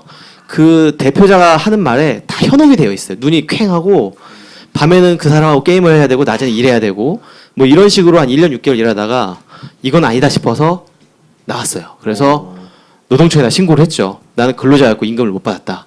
하지만 증거가 부족했기 때문에 노동청에서는 바로 혐의 없음으로 행정 종결이 됐어요. 그래서 그분은 1년 6개월 동안 아무것도 못했고 월급도 못 받고요. 네, 월급 한 푼도 못 받았습니다. 그리고 정신이 피폐해져가지고 몸이 안 좋아져서 군대도 못 갔어요. 4급 나와가지고 군대도 못 갔고 지금 뭐 소송 진행 중이긴 하지만 그런 사건들을 보면서 얼마나 아직도 많은 그 젊은이들이 취업도 안 되고 하니까 그런 유혹에 쉽게 넘어가지 않나. 나쁜 어른들이 생각보다 많다. 나쁜 사장들이 많다. 이런 사람들 바로 구속시켜야 된다. 이런 말씀 드리고 싶습니다. 계속 오늘 박보검 씨가 강력한 처벌을 아니 이제 사형 사건 안 하실 촉구하고 거예요? 있어요. 예? 앵그리버드 안 하실 같아요. 이 사형 사건 다 제가 해도 돼요? 네, 하세요. 분노를 담당하고 있습니다. 임금체불하고 그다음에 해고 징계 뭐 이런 이야기 들어봤고 이제 네 번째 지금 토픽으로요. 직장 내 괴롭힘 관련된 공부를 좀 해보려고 그러는데 이 성희롱도 이 괴롭힘 이 범주 안에 다 들어가는 거예요? 뭐 넓은 개념에서는 다 들어갈 수 있겠죠. 이게 섹슈얼 허레스먼트라고 하고요. 직장 내 괴롭힘은 파워 허레스먼트라고 보통 그냥 영어로는 표현하는데, 그러니까 괴롭힘이라는 개념에서는 비슷한 개념인데 성적인 게 들어가느냐, 그게 없느냐라는 차이만 있을 뿐입니다. 이게 7월 1일부터 시행이 16일이죠. 7월 16일부터 직장 내 괴롭힘에 대한 설명을 좀 다시 한번 좀 해주실래요? 아직 뭐 법이 시행이 된 지 얼마 안 돼서 개념 정리가 좀 덜 돼 있는데, 가장 심플한 예가 옛날에 모 그룹 회장이 왜 그 직원 막 때리고 이렇게 한 거, 그 다음에 운전기사 뭐 이렇게 네, 폭행하고 이런 것들이 다 이제 직장 내 욕설 괴롭힘, 퍼붓고요. 욕설도 네. 마찬가지고요. 그 다음에 왕따 시키고, 그다음에 뭐 식사하는데 안 끼워주고 뭐 이런 것들이 다 관련될 거고, MBC에도 하나 관련이 됐었잖아요. 아나운서들 왜 일 안 주고 했던 부분도 실질적으로 연결이 됐던 여러 가지 부분이 있을 텐데, 결국 직장 내에서의 지위나 관계 등의 우위를 이용해서, 그러니까 부서장이 우위에 있잖아요. 결국 이제 신체적인 어떤 괴롭힘 또는 뭐 근무 환경을 악화시키는 거, 이런 여러 가지 방법으로 이제 직장 내 괴롭힘을 우리가 정의 내리고 있는데, 아직 이제 시행된 지가 얼마 안 돼서 현장에서는 어떤 게 직장 내 괴롭힘인지 명쾌하게 나온 게 없고, 그다음에 판례나 이런 등이 앞으로 정립이 돼야 아마 직장 내 괴롭힘에 대한 여러 가지 사례들이 축적이 아마 될 겁니다. 점점 더 이제 다툼은 많아질 텐데, 문제는 이제 취업 규칙에 규정을 두고 그다음에 징계 등 불이익을 주게 돼 있고, 가해자는 불이익을 못 주게 돼 있는 정도로만 일단 돼 있습니다. 그리고 가해자에 대해서는 지금 형사처벌 조항이 없다 보니까 감독관도 한계가 있는 거고, 아직은 좀 시행 초기라서 좀 느슨한 관계로 이렇게 유지되고 있다라고만 보시면 될 것 같습니다. 노무사님 말씀 들어보니까 이 법 시행 들어가면서 노동부에서도 아마 그런 매뉴얼 같은 거를 좀 만들었는데 그것도 어디 저 앱인가 신고된 거를 모델로 해가지고 만들었다고 그러더라고요. 예. 한번 말씀 좀 이제 뭐 시작하는 거니까. 예. 네, 제가 준비해온 자료가 있는데요. 이제 좀 진정을 하셨구나. 네. 예. 최근 노동부에서 발표한 자료에 따르면 7월 16일부터 8월 16일까지 한 달 동안 직장 내 괴롭힘 사례를 진정 결과를 한번 조사를 해보니까 폭언이 제일 많았다고 합니다. 폭언이 40%로 제일 많았는데요. 그 다음이 부당 업무 지시였고요. 폭언 사례로는 주둥이가 그게 뭐냐? 쥐 잡아먹었냐? 부모가 그렇게 가르쳤냐? 대가리는 폼으로 달고 다니냐? 아니 2019년 7월 8월인데도 그런 사례가 나옵니까? 그렇죠. 뭐 잘 아시겠지만 옛날에는 더 심했을 것 같은데요. 지금 물론 옛날 얘기는 제가 잘 알죠. 예. 옛날 얘기하면 기겁들 할 거야 아마. 예. 아 저도 이제 옛날에 이렇게 얘기하면 꼰대 되는 거야. 그렇죠. 물론 옛날에 더 심했지만 지금 2019년에도 이런 발언을 하는 그러니까요. 직장 제가 상사분들이 놀라서 물어보는 거예요. 예, 있었다고 하고요. 이런 폭언 사례도 많지만 제가 이제 개인적으로 주목하는 거는 부당 업무 지시입니다. 부당 업무 지시. 뉴스에도 몇 번 나왔죠. 화장실 앞에서 앉아서 일하게 하는 거. 네. 컴퓨터 안 주고 책 읽게 하고 독후감 쓰게 하고 이런 것들이 이제 회사가 특정 개인이 아니라 회사가 개인한테 행하는 괴롭힘이었습니다. 이런 것들도 이제 폭넓게 괴롭힘의 범위에 들어왔기 때문에 앞으로 이제 회사에서 그 근로자들을 괴롭히는 사례들이 좀 더 정교해지지 않을까 예측을 합니다. 정교해진다는 건 뭐예요? 이제 폭언 이렇게 안 하고 여기까지만 하겠습니다. 거기까지만. 네. 또 우리 근데 직장 내 괴롭힘이라는 제도가 생기면서 이게 뭐 어디서 갑자기 떨어진 제도인가 하고 생각하시겠지만은 뭐 다른 표현하면 우리가 평생 살면서 이제 뭐 괴롭힘 생애 주기가 있을 것 같아요. 학교 다닐 때는 학교에서 왕따 당하는 문제가 있을 것이고, 그리고 군대 가서 상급자한테 괴롭힘 당하는 게 있을 거고, 또 직장에 갔더니 똑같은 문제가 발생합니다. 그런 문제에 있어가지고 하나씩 대안을 수립하다 보니까 나온 게 이제 직장 내 괴롭힘 방지에 대한 내용들인데, 솔직히 저는 여기에 대해서 크게 기대를 하지 않습니다. 왜냐하면 처벌 조항이 없다 보니까는 과연 이게 무슨 실효성이 있을까? 이 처벌 조항이 없어요? 예. 그러다 보니 노동부에다가 이걸 신고를 해주면 노동부가 뭘 해줄 수 있을까 하는 좀 의문점이 들고요. 그리고 입법하시는 분들 입장에서 제가 바라봤을 때 너무 이걸 갖다가 이제 사회적 이슈만 보고 인기 몰이식으로 이렇게 좀 날치기식으로 만들지 않았나 생각이 드는 게, 저희가 근로기준법 1조부터 마지막까지 다 조사를 해보면은 사용자하고 근로자가 모두 의무의 주체가 돼 있는 거는 딱 조문 2개밖에 없습니다. 근로계약을 성실히 이행하라는 신의 성실의 원칙에 대해서 천명한 부분이 총칙 쪽에 하나 있고요. 그리고 이제 직장 내 괴롭힘에 대해서는 사용자하고 근로자가 모두 의무 주체가 되어 있습니다. 근데 근로기준법은 사용자가 근로 조건을 어떻게 준수해야 되는지 대한 내용을 정리해야 되는 거거든요. 일단 체계적으로 좀 안 맞는 게 있죠. 왜 갑자기 이게 들어갔을까? 차라리 그냥 저쪽에 직장 내 성희롱 방지와 같이 남녀 고평법에다가 이거를 규정을 하고 처벌 조항이 같이 있었으면 좀 더 실효성이 있지 않았을까 하는 아쉬움이 있습니다. 저는 이 법이 시행이 됐는데 처벌 조항이 없다 이런 게 있는 거예요? 사실 예. 저는 약간 좀 그 두 분 노무사님과 약간 다른 의견인 게 오히려 지금이 입법 체계가 좀 신랄하게 비판 좀 해주세요. 신랄한 건 아니고요. 네. 이게 사실 그 형사처벌 조항이 들어가면 반드시 고의 여부를 봐야 됩니다. 고의가 없이 행한 행동들은 형사적으로 처벌이 어렵거든요. 근데 직장 내 성희롱, 사실 직장 내 성희롱도 마찬가지로 사업주 외에는 별도의 직접적인 형사처벌이 아예 그냥 성폭 이쪽으로 해서 뭐 성추행이라든지 뭐 그 별도의 법에 저촉이 되지 않는 한 성희롱 그 자체만으로는 없거든요.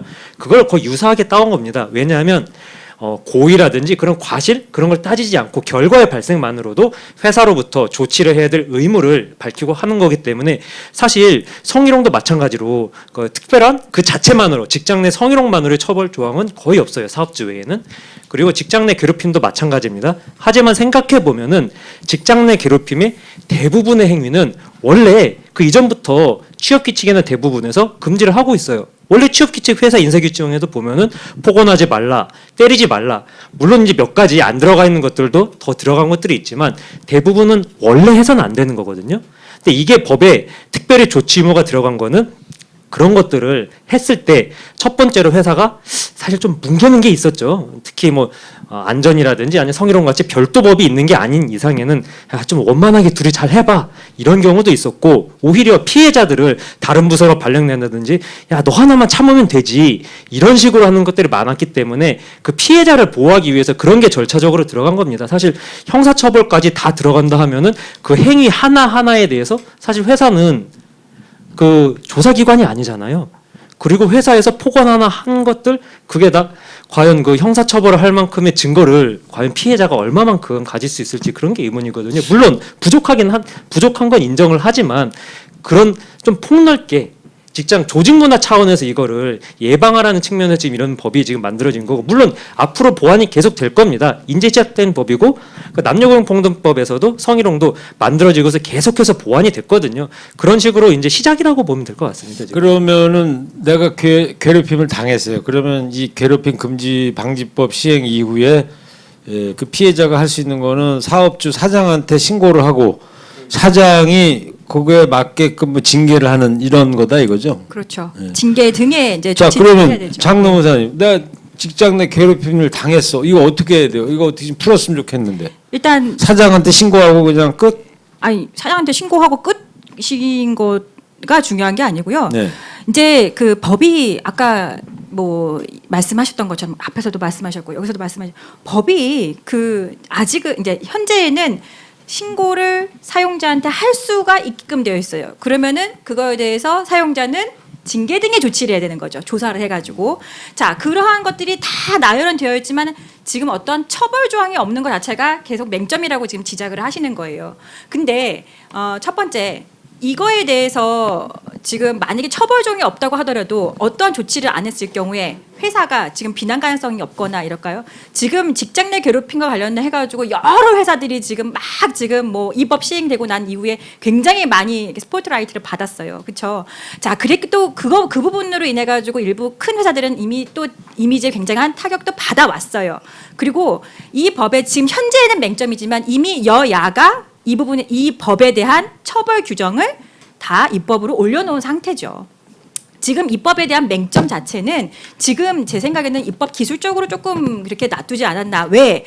직장 내 괴롭힘이라는 개념 자체가 회사나 근로자들에게 굉장히 좀 어떻게 보면 처음인 내용이기 때문에 바로 이 부분에 대해서 처벌 규정을 둬가지고 실효를 시킨다는 것 자체, 노동부가 감독을 하게끔 하는 자체, 이런 자체가 조금은 부담스럽지 않았나 이런 생각이 들고요. 저는 이 법에 대해서 과태료 처분이 나올 거라고 저는 과태료 규정이 생길 거라고 생각이 들어요. 예. 입법한 내용들도 보면은 있을 거고요. 그리고 지금 상황에서는 조금 이제 아직은 저 회사들도 근로자들도 지금 준비 단계에 있겠지만.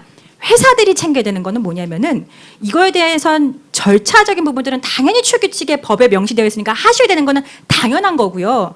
그리고 이런 일들이 앞으로는 굉장히 많이 발생할 거예요. 이거에 대해서 어떻게 조사를 할 건지. 왜? 피해자에 대해서 2차 피해가 발생하면 안 되거든요. 안 됩니다.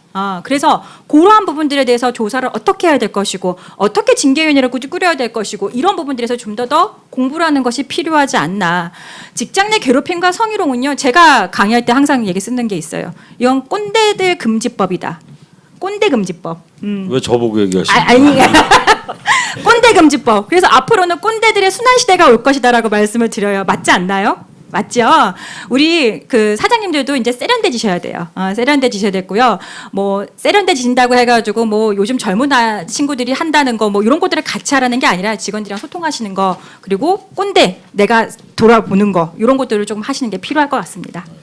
조금 이제 보완하면 이제 형사처벌을 하는 나라도 있습니다. 많지는 않지만 뭐 우리도 이제 입법적인 부분에서 아마 좀 여러 가지 배려를 했던 건데. 이게 자칫 잘못하면 어떤 현상으로 벌어질 거냐면 성희롱도 마찬가지고 직장 내 괴롭힘도 마찬가지고 엉뚱한 사람이 피해를 볼 수 있는 부분도 있다라는 거죠. 그러니까 직무를 우리가 일을 하다 보면 우리 호되게 가르친다고 하잖아요. 저희가 수습 노무사를 할 때도 마찬가지고 왜 괴롭히는 건 아니지만 왜 일을 좀 이렇게 조심하겠습니다. 빡세게 시킨다고 하나요? 예를 들면 이제 그러한 부분들에 대해서 부서장은 제대로 일을 가리키기 위해서 그럴 수도 있다는 거죠. 근데 이거를 악감정으로 만약에 돌려서 우리 부장이 나를 괴롭혔다라고 계속 나오게 된다면 직장 질서 문제도 좀 있을 것 같고 그다음에 우리가 기업체라는 건 공동 성장이잖아요. 같이 성장하는 그런 분들이 필요할 텐데 서로 이제 적대적인 관계 이게 상사 부하 관계가 아니고 이제는 진짜 가해자와 피해자의 관계로 이렇게 자꾸 될 수 있는 부분들도 있어서 아무튼 접근 자체를 너무 우리가 법적인 부분에서 뭐 상대방은 뭐 강자고 나는 약자 이런 개념이 아니고 조금 더 성숙한 그런 의식, 자세도 가져야 되고 특히 부서장들이나 이 사용자들은 전근대적인 사고 방식 그죠? 아까 얘기한 꼰대도 물론 마찬가지지만 이런 것들을 좀 탈피하는 게 상당히 필요할 겁니다. 괴롭힘 금지 방지법이라는 게 어쩌면 우리 사회의 경쟁을 올릴 수 있는 그런 거고 상징성이 있는 건데 외국의 경우에는 그러니까 실제로 처벌하는 경우도 있으나 우리는 이제 시행한 지 얼마 안 됐기 때문에 그러니까 국회에서 지금 계류 중인 한데 처벌 조항이 네. 그건 이제 여야가 약간 좀 수년시키고 늦추고 있다 이제 그런 지금 말씀이죠. 근데 이제 정치적인 부분이 이제 본회의가 지금 열릴 수 있는 상태가 아니어서 그렇긴 하지만 이 부분에 대해서는 여야가 처벌 규정을 만든다는 거에서 공감대가 거의 있다고 저는 생각이 네. 들고요. 법안 올라온 것 자체가 비슷하더라고요. 그래서 금방 합의될 수 있지 않을까. 본회의만 열리면 합의될 수 있지 않을까요? 하여튼 직장들마다 이 괴롭힘 금지 방지법 가지고 부하나 상사들하고 야 이거 도대체 앞으로 이거 어떻게 해야 된다는 거야? 그러면 야 술 마시러 가자. 그러면 저게 나를 괴롭힌 건가? 이거 신고해야 되나? 이제 시작이니까 여러 가지 사례들을 좀 봐야 될 것 같고요. 자 우리 노동 측을 대변하시는 두 노무사님입니다. 어떤 좀 사례들이 좀 취합된 게 있습니까? 지금 취합된 거는 아직은 시행된 지 얼마 안 됐으니까. 근데 제가 개인적으로 예상하는 거는요. 이게 지위에서의 우위뿐만 아니라 관계에서의 우위도 있어요. 그러면은 이 관계라는 건 굉장히 폭넓은 의미입니다. 우리가 괴롭힘 하면은 상사와 부하 간에 이게 이루어지는 거라 생각하시는데요. 그게 아닐 수도 있어요. 예를 들면 회사 내 기획팀이나 인사팀, 재무팀은 좀 세죠, 파워가. 다른 부서를 괴롭힐 수 있는 힘이 있습니다. 그런 관계라든지 또는 같은 직급이거나 오히려 밑에 직급인데 나는 과장이고 밑에 부하 직원인데 부하 직원이 고향 선배라든지 아니면 해병대 윗기수라든지 괴롭힘을 당할 수 있습니다. 이것도 괴롭힘 당합니다. 이런 것들이 결국에는 인사팀의 그 업무 부하가 많이 예상이 돼요. 수많은 사례들이 수집이 될 건데 인사팀에서는 야 이게 괴롭힘이 맞냐 아니냐 징계해달라고 해도 징계를 해야 되냐 말아야 되냐 조사 또 어떻게 해야 되느냐 이런 것들을 고민을 많이 하셔야 될 것 같아요. 네. 네, 사례 뭐 모집된 거 뭐 그런 거 없으세요? 사례가 뭐 지금 이제 한 달 지났습니다. 뭐 딱히 사례라고 해서 지금 그 법 이후의 사례를 갖다가 말씀드리기 좀 그러지만은 우리가 이게 입법으로 들어오기까지의 과정을 보면은 이제 계기가 된 몇 가지 그 굵직굵직한 사건들이 있었을 거예요.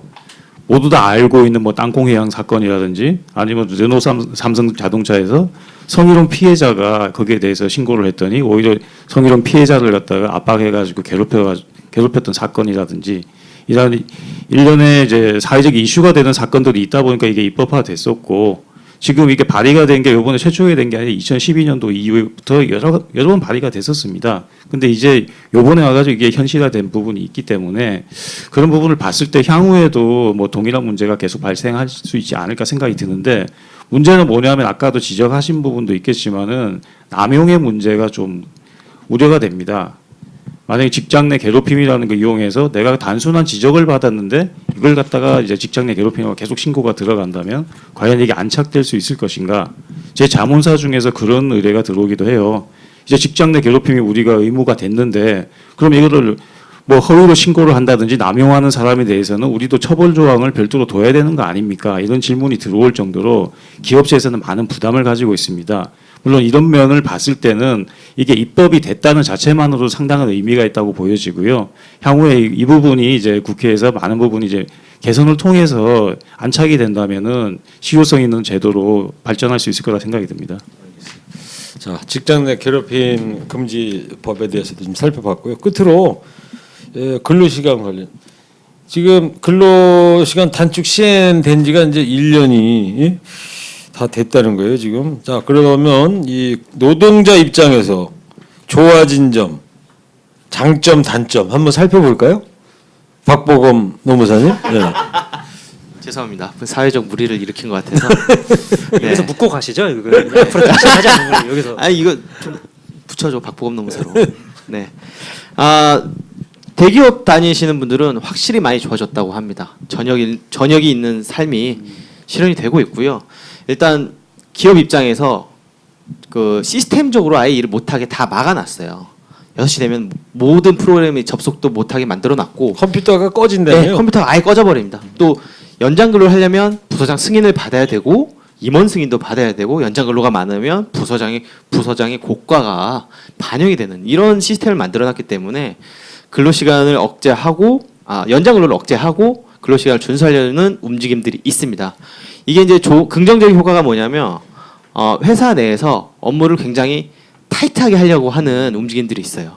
그 전까지만 해도 일단 출근하면은 담배 한 대 피고 커피 한 잔 마시고 옆 부서 가서 놀다가 이런 것들이 있었는데 지금은 전혀 그런 게 없고 무조건 일을 하고 회의 시간도 짧게 하고 점심도 굉장히 짧게 드신다고 하더라고요. 왜냐하면은 본인 스스로가 이제 연장 근로를 못 하니까 그 시간 내에 해야 될 일을 다 하려고 하는 움직임들이 생겼다는 거죠.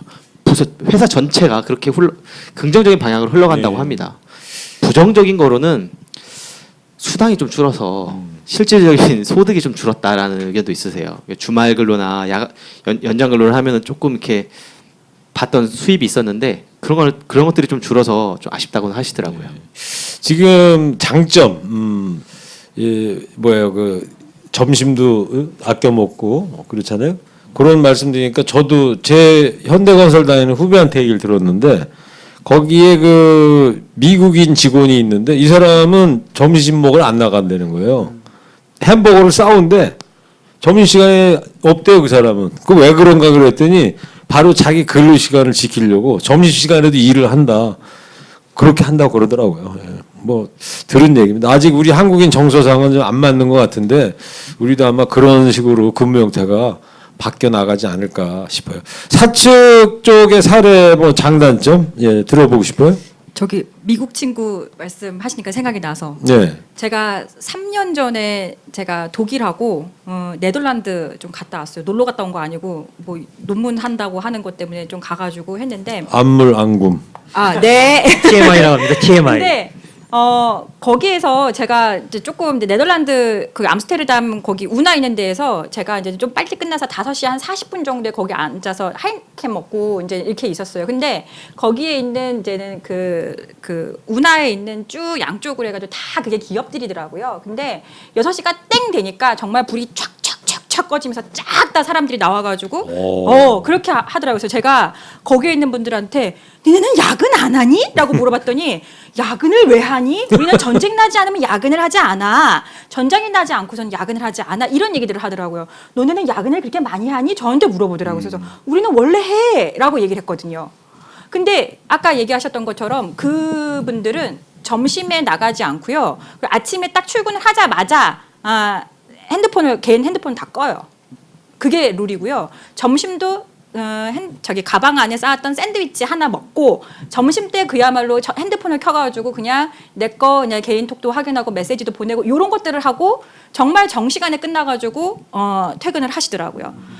제 생각에는요, 근로시간 단축은 물리적인 시간이 단축은 됐어요. 하지만 이걸 따라 가지고 업무 강도가 높아진다는 그러한 비판이 있을 수도 있지만 우리나라가 OECD 국가 중에서 노동 생산성이 가장 꼴찌인 것도 저희가 한번은 생각해 봐야 되는 문제지 않나. 지금 기업들도 어렵고 근로자들도 어려운 상황이지만 저희가 본질적인 문제로 돌아가 가지고 근로시간을 단축을 해야 된다고 하면은 그 부분에 대해서 생산성을 향상시켜야 되는 문제들도 같이 고민해야 되는 게 지금 시점의 문제가 아닌가라는 생각을 좀 해봅니다. 예. 좋은 말씀 잘 들었어요. 저도 그 52시간 이제 저녁이 있는 삶이 직장인들이 되다 보니까 제가 TBS에 이제 월요일부터 금요일까지 매일 가는데 제가 요즘 그 피아노 학원을 다녀요. 나이 59에. 그래서 작년에 왜 그 보헤미안 랩소디 영화 보고 나서 프레디 머큐리한테 꽂혀가지고 러브 오브 마이 라이프를 지난 3월부터 연습을 제 로망이거든요. 예, 피아노 연주하면서 노래 한번 해보는. 그래서 지금 하고 있는데 그 피아노하고 매니저한테 물어봤어요. 연습실이 한 20개 있거든요. 꽉 찬대요. 젊은 직장인들이 퇴근 들어와가지고 많이 배우는데 자기 취미 삼아서. 그러니까 곡차 마시는 이런 문화는 점점 사라지고 이 어떤 우리 사회 다양한 분야에서 패턴들이 이 노동의 어떤 변화로 인해서 삶 자체가 좀 달라지고 있는 그런 과도기에 접어들지 않았을까 그런 생각이 들고요. 또 두 분 저 다양한 사례 장단점 끝으로 들어보고 청중 질문 받는 걸로 제가 넘어가도록 먼저 할게요. 네, 먼저 하시죠. 근로시간 단축의 가장 큰 문제점부터 하나 지적하자면 제가 이제 근로시간 단축 컨설팅을 전국으로 많이 다니고 있습니다. 근데 기업체 이제 설문조사를 하다 보면은 장시간 근로의 원인이 뭐냐 그러면은 업무의 특성을 꼽는 분들이 제일 많아요. 두 번째로는 내가 하는 일이 예. 어렵기 때문에 오래 할 아니, 수밖에 없다. 나는 업무의 특성상 장시간 근로를 할 수밖에 없다. 뭐 예를 들면은 저쪽이 중증 장애인을 돌보는 작업이라든지 밤샘 작업을 해야 되니까. 그리고 두 번째로 꼽는 게 이제 조직 문화.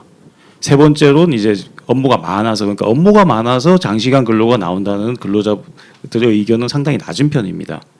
그러면 이 업무의 특성 때문에 장시간 근로가 필요하다고 하는데 우리는 왜 획일적으로 이 근로시간을 단축을 해야 될까 하는 부분에 대해서는 좀 단계적인 방안을 갖다 생각해 볼 필요가 있을 것 같고요.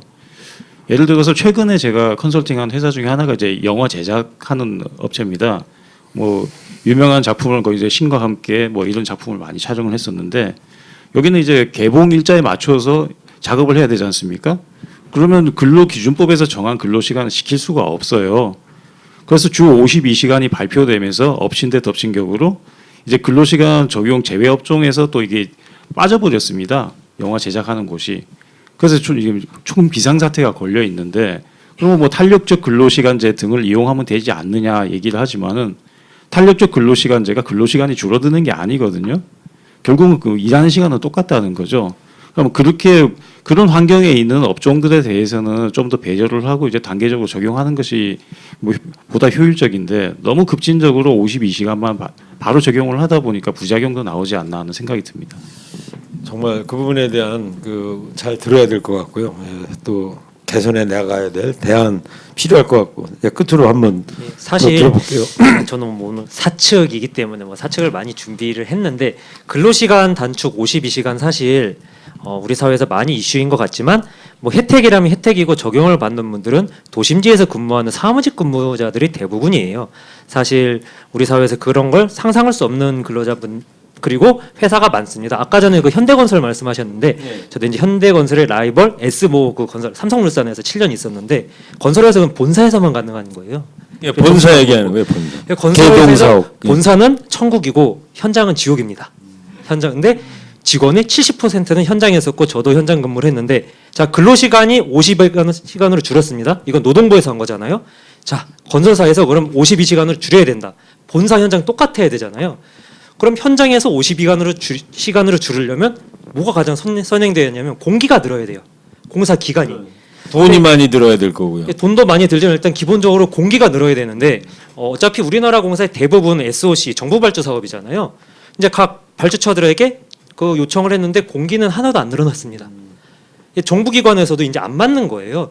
여전히 뭐 다른 뭐 철도시설공단이라든지 뭐 여러 가지 뭐 각 지자체에서는 이거 60개월로 맞춰라라고 하는데 주 52시간으로 하고 하면은 그냥 근로자를 1.5배, 2배 이렇게 뽑아도 안 돼요. 기본적으로 투입할 수 있는 물량이라는 게 한계가 있기 때문에 이게 뭐 건설업뿐이 아니라 사실 제조업이라든지 여러 가지 그러니까 사무직군이 아닌 곳에서는 마찬가지죠. 단순히 그냥 근로시간을 줄여라 이것뿐이 아니라 이제 사실 갑과 을에서의 관계에서 여러 가지 풀어야 될 것들이 있습니다. 기간이라든지 뭐 공기라면 공기고 납기라면 납기고 이제 거기에서 추가적으로 이제 배당이 되어야 될 노무비가 이제 또 늘어야 되겠죠. 근데 그런 것들에 대한 아무런 배려가 없이 근무 시간만 줄여라라고 하는 거는 결국 기업에 손해를 봐라라는 거밖에 되지 않거든요. 좀 여러 가지 전 사회적으로 이런 시스템 아니면은 다 같이 나가야지 단순히 기업한테 근로기준법 준수해라, 노동법을 바꿔라, 노동법을 준수해라라고 하면은 사실은 사무직군 외에는 나머지 제조라든지 뭐 2차 산업이라고 하죠 흔히 2차 산업에서는 많이 거의 기업에서 손실을 볼 수밖에 없죠. 그 부분을 한번 좀 생각해봐야 되지 않을까 하고 알겠습니다. 이 자리에서 말씀드립니다. 오늘 뭐 짧은 시간입니다만은 모든 대한민국의 언론이 국회가 있어가지고 이렇게 중요한 문제 이거 취재해서 우리 사회 이슈를 좀 삼아야 될 것 같은데 장단점도 들어봤어요. 마지막으로 우리 구 박사님께서 총론을 결론 삼아 좀 얘기를 해주시고 그리고 청중들 질문 받는 걸로 하고 이 시간 마치는 걸로 할게요. 총평 한 말씀 해주시죠. 일단 근로시간 부분에 대한 보완을 조금 더 말씀을 드리죠. 결국 이제 핵심은 우리가 뭐 일을 더 한다, 덜 한다라는 개념도 있지만 공동운명체라는 생각을 좀 서로 가져야 될 것 같습니다. 당연히 근로시간이 줄어들면 성과가 떨어질 수 있다라는 거죠. 산출물로 놓고 보면. 그렇다면 근로자들은 그 근로시간이 줄어드는 만큼 생산성을 높일 수 있는 방법들을 좀 고민해줘야 될 것 같고요.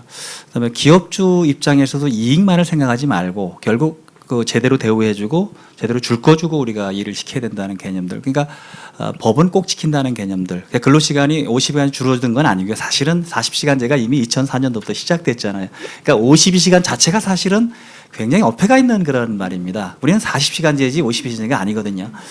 근데 68시간까지 시키도록 노동부가 계속 그 행정 해석을 해왔었기 때문에 너무 장시간, 또 하나는 이제 휴가나 이런 틀들도 좀 쉽게 사용할 수 있도록, 그러면 연간 총근로 시간이 줄어들게 되는 부분들이 필요한데 휴가를 쓰려고 하면 왜 쓰느냐 뭐 등등 물어보는 등 자유롭게 쓰지 못하고 하는 이런 여러 가지 부분들을 기업주들은 좀 고민해야 될 것 같고요. 결국은 제가 이제 가끔 뭐 강의할 때 쓰는 용어입니다만은 노사관계는 계속적인 거래 관계거든요. 그러니까 단기적인, 즉 그 일회적인 거래 관계는 내 이득을 최대화시키는 게 협상의 최고의 방법인데, 장기적인 거래라고 하면 상대방의 이익을 배려해야만이 결국은 우리가 같이 생존하는 건데, 기업주는 근로자들의 입장을 배려하는 그 상대방의 입장을 배려하는 거, 근로자는 사업자 입장을 배려하는 거, 이게 이제 앞으로 가장 중요한 그런 틀일 겁니다. 제가 케냐에 이제 강의를 갔었는데, 그 케냐의 그 수강생 중에서 이제 한국을 갔다 온 사람 손 들어봐 그랬더니 한 2명이 있어요. 그래서 그러면 한국에 대한 인상이 어떠냐라고 이제 질문했는데, 한 친구는 굉장히 긍정적으로 얘기하고 한 친구는 굉장히 부정적으로 얘기하는데, 그 부정적으로 얘기하는 사람의 논지가 뭐냐면 자기가 바가지를 쓴 거예요. 바가지를 쓰니까 이제 한국에 대한 이미지는 아주 이제 진짜 나쁜 이미지로 잡혔는데, 그 친구가 자기 혼자만 바가지를 쓴 것이 아니고 자기 아는 모든 사람들한테 한국은 가지 마라, 한국은 가지 마라, 한국은 가지 마라 이렇게 했다는 겁니다. 여기 상의는 어차피 이 친구는 한 번 오면 안 올 거니까 때문에 바가지를 씌운 거거든요.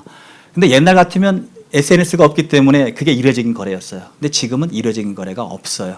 그렇다면 이제 노사 문제는 결국 계속적인 거래는 일을 시키는 사람도 일하는 사람의 입장을 배려하는 것, 그 다음에 일을 하는 사람도 일 시키는 사람의 입장을 배려하는 것, 이게 이제 근로시간 단축, 우리가 지금 직장 내 괴롭힘, 임금 체불 모든 것에 이제 종합적으로 적용될 수 있는 그런 철학이기 때문에 함께 같이 산다는 부분, 특히 대한민국은 물질적인 부분들, 쉽게 해서 천연 자원들이 하나도 없는, 아마 세계에서도 그렇게 흔치 않는 나라 중에 하나입니다. 즉 인적 자원밖에 없고 물적 자원이 없기 때문에 결국 노사 문제를 잘 풀어가지 못하면 대한민국은 더 이상 성장 가능성이 없다라고 보면, 우리 후손들한테 자칫 창피한 나라를 물려줄 수도 있다라고 보면, 단순하게 우리가 근로시간 단축이다, 직장 내 괴롭힘이다, 임금체불이다 이런 문제를 좀 벗어나서 함께 살아갈 수 있는 그런 철학들을 정립하는 게 좋을 것 같습니다. 오늘 귀한 내용들을 가지고 다뤘지만 어떻든 이분법적인 사고를 가지고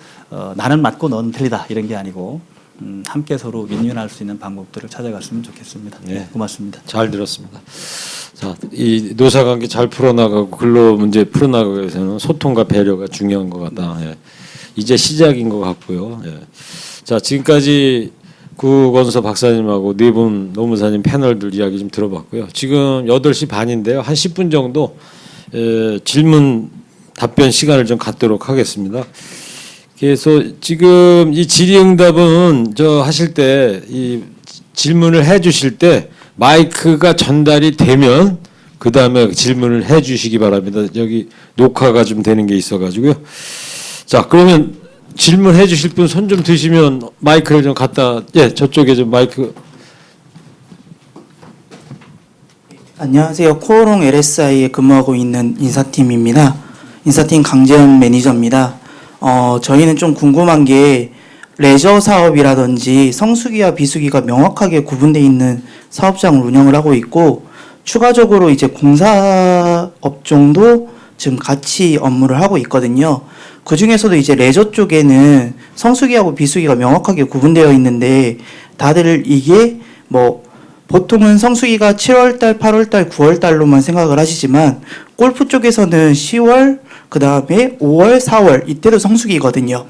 그럼 현재로서 풀어나갈 수 있는 방법은 탄력적 근무제로서 3개월밖에 진행이 안 되는데 이걸 뭐 다른 방법으로 풀 수 있다라든지 혹은 뭐 근무 시간을 뭐 조정을 한다든지 이런 방법은 없는 건지 여기에 대해서 좀 질문을 드리고 싶습니다.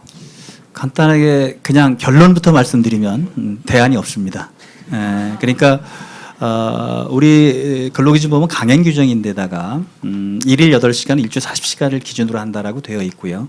합의하면 12시간 연장하는 것밖에 없기 때문에 그다음에 나머지는 이제 아까 탄력적 근로제, 그다음에 거기는 뭐 선택적 근로제나 이런 걸 하기가 어려울 테니까 탄력적 근로제인데 탄력적 근로제는 3개월이기 때문에 이제 조율이 안 된다는 거잖아요. 그렇다면 결국 이제 6개월 단위로 입법을 우리가 기대해봐야 되는 부분들이 아마 그건 입법이 될 겁니다. 이미 기본적인 틀은 합의가 된 틀이니까.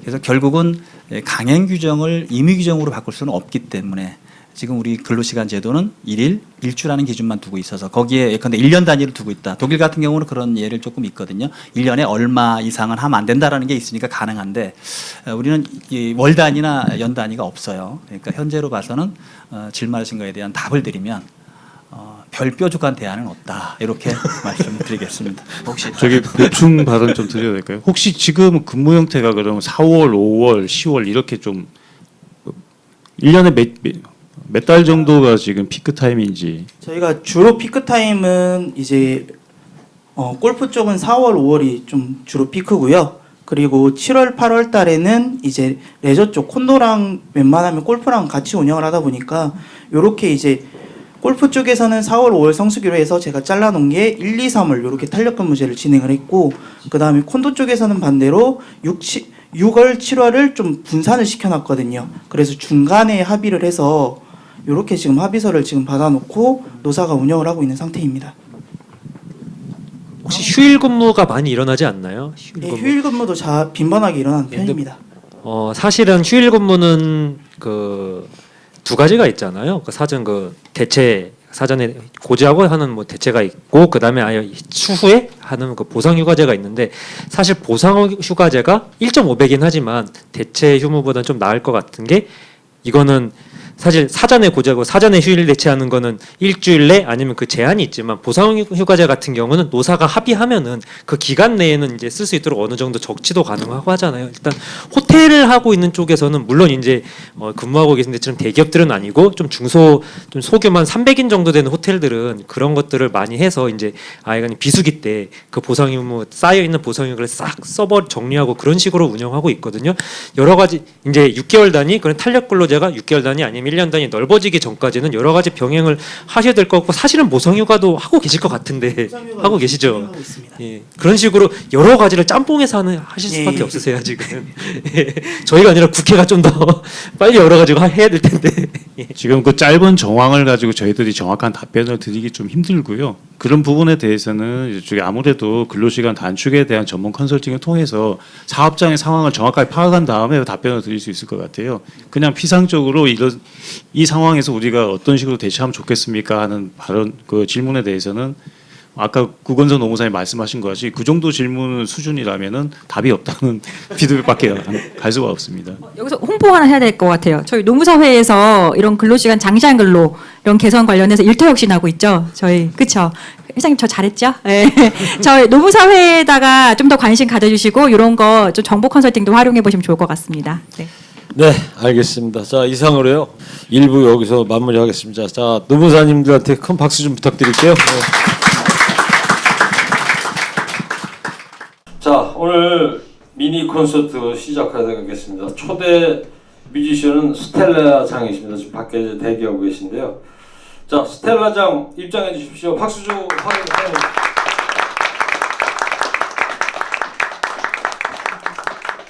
네, 여기 마이크 갖다 주시죠. 반갑습니다. 네, 이름이 아주 예쁘시네요. 네? 감사합니다. 네, 스텔라 뭔 뜻이에요? 스텔라가? 별이라는 뜻인데요. 아, 그런 거예요? 본명이 성은인데 별성자를 써서. 아, 그래서 예명을 이제 스텔라 장이라고 하셨구나. 그렇습니다. 처음 부르실 노래는? 네, 처음으로 부를 노래는 월요병가라는 곡인데. 네? 월요병가요. 월휴병가? 월요병가.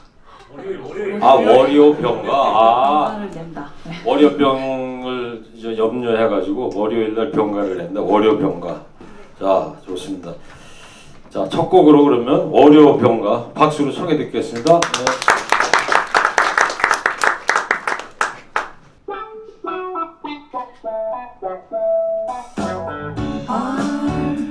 월화수목금토일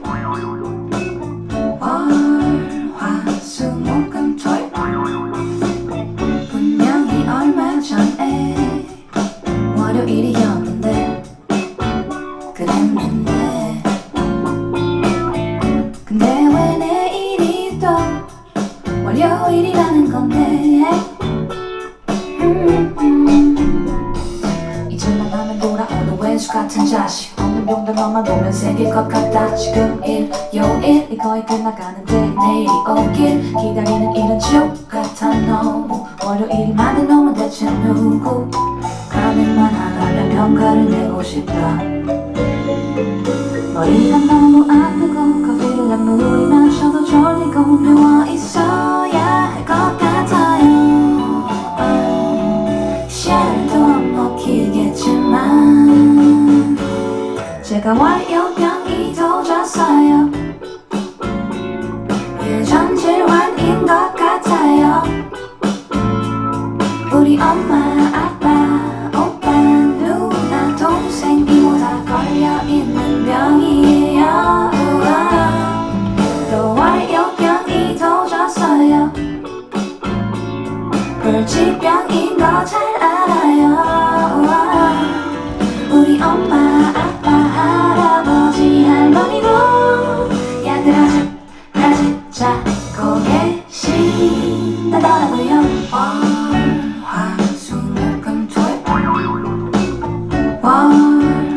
월화수목금토일 눈 감았다 떠보니 주말이가 있네 나도 모르는 사이 초능력이 생긴 것 같네 시간을 빠르게 가게 하는 힘이 있나 봄 근데 그게 월요일에는 안 나오나 봄 아주 봄 여름 가을 겨울 한결같이 월요일은 나에게 빛엿을 줬지 아직 난 출근도 하지 않았지만 벌써 손꼽아 기다리는 귓가 시간이 올 생각을 안 한다 난 결국 오늘도 회사에 나왔다 머리가 너무 아프고 커피를 한 물이 마셔도 졸리고 집에서 쉬어야 할 것 같아요 샤를도 안 먹히겠지만 제가 월요병이 도졌어요 유전 질환인 것 같아요 우리 엄마 아빠 오빠 누나 동생 이모 다 걸려있는 병이에요 또 월요병이 도졌어요 불치병인 거 잘 알아요 우리 엄마 아빠 할아버지 할머니도 약을 아직까지 잡고 계신다더라고요 다음 발견한 한참 남았네 여기 내려 집에 갈 때도 없는데 아이고 사장님 안녕하세요 열심히 할게요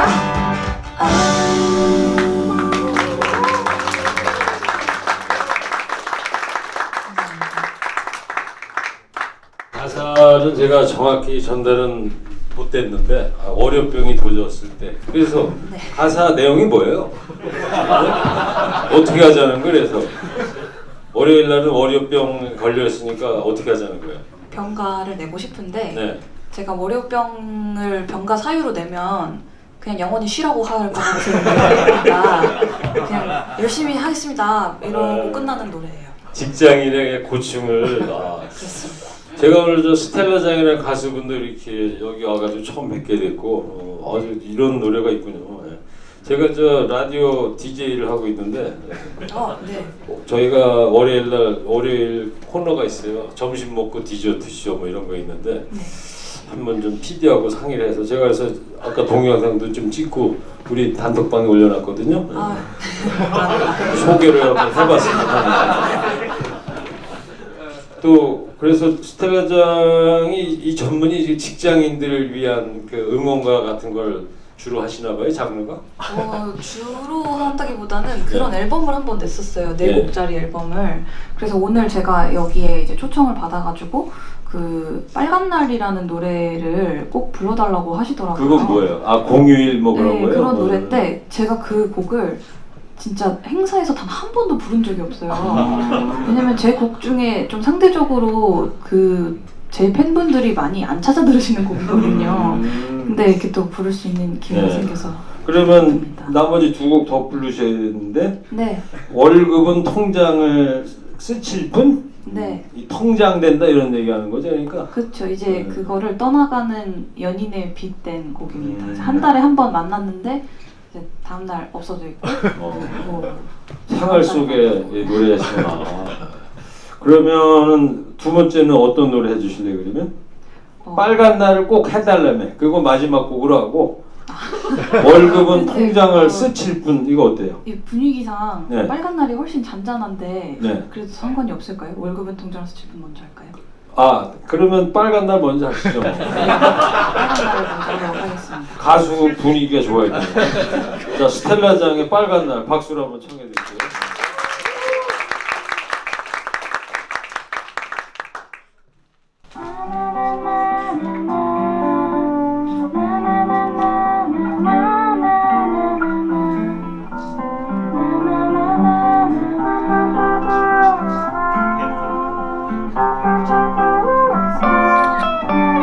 오랜만에 달력을 들여다보니 반가운 얼굴 나를 기다리네. 일요일도 아닌데 빨간색이 눈에 띄네. 오늘 하루 좋은 일도 없었는데 왠지 모르게 미소 짓고 있네. 오늘 저녁은 놀고 할 일은 내일 해야지. 누가 불러내면 그냥 아프다고 하지 뭐.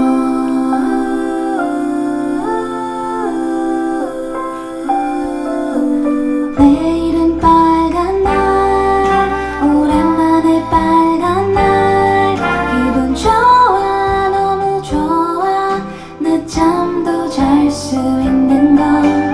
내일은 빨간 날, 참 소중한 빨간 날. 좀 더 자주 있었으면 좋겠어. 내일은 빨간 날.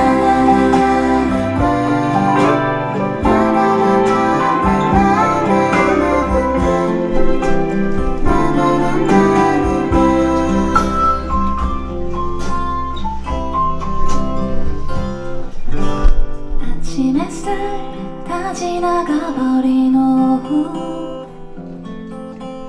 회색 하늘마저 맑아 보이네. 뭐 한 것도 없는데 하루가 다 지나가네. 이것보다 더 기분 좋은 일이 또 있을까.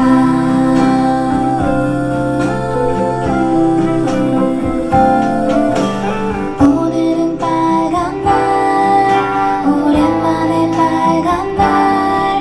기분 좋아, 너무 좋아. 늦잠도 잘 수 있는 걸. 오늘은 빨간 날, 오랜만에 빨간 날. 좀 더 자주 있었으면 좋겠어.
이렇게 끝나는 게 맞나요? 네, 제가 얼마를 만들 때 테이크아웃을 제대로 안 한 것 같습니다.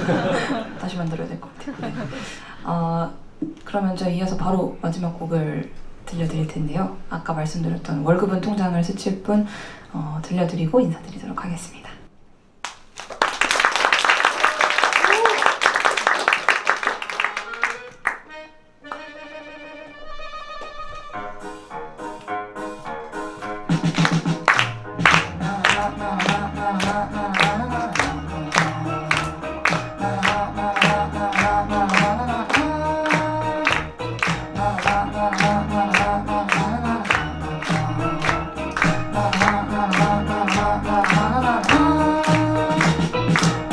어서와요.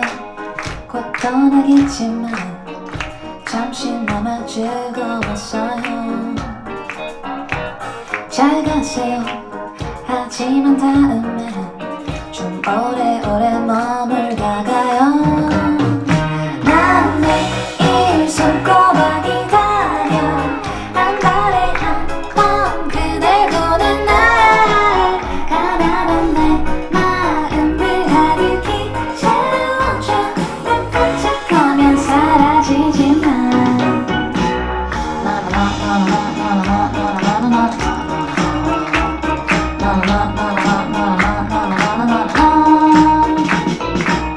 반가워요. 오랜만이지만 볼 때마다 아름답네요. 가지마요. 난 그대 없으면 말 그대로 거지란 말이에요. 난 매일 손꼽아 기다려. 한 달에 한 번 그댈 보는 날. 가난한 내 마음을 가득히 채워줘. 눈 깜짝하면 사라지지만 난 그대 없이 살 수 없어. 왜 자꾸 나를 두고 멀리 가. 가난한 내 마음을 가득히 채워줘. 눈 깜짝하면 사라지지만 스쳐가지만 잊을 수 없는 이 말. 메마른 내 통장에 단비 같은 너. 언제쯤에야 자유로울 수 있나. 무한한 이 손바닥으로부터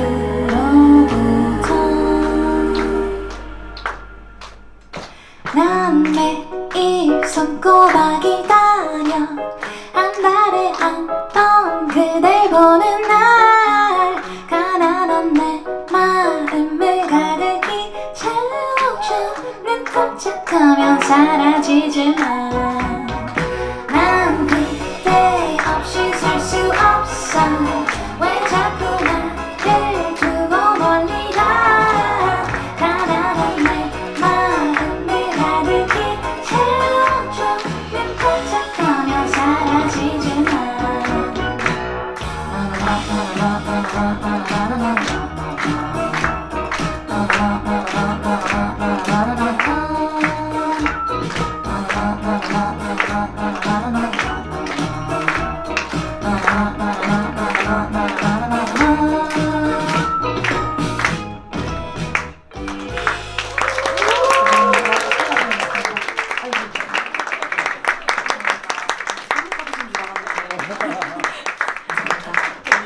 오늘 그러면 끝까지 즐거운 시간 보내셨으면 좋겠고 저는 여기서 인사드리도록 하겠습니다. 네.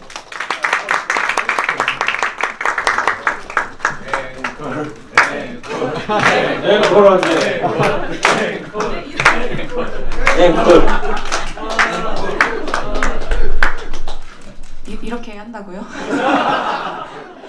그 노동과 뗄래야 뗄 수 없는 관계인 그 알코올이 있잖아요.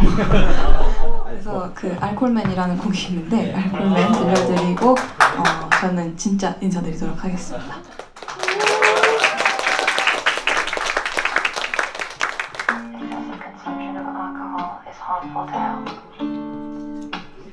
그저는 내미지만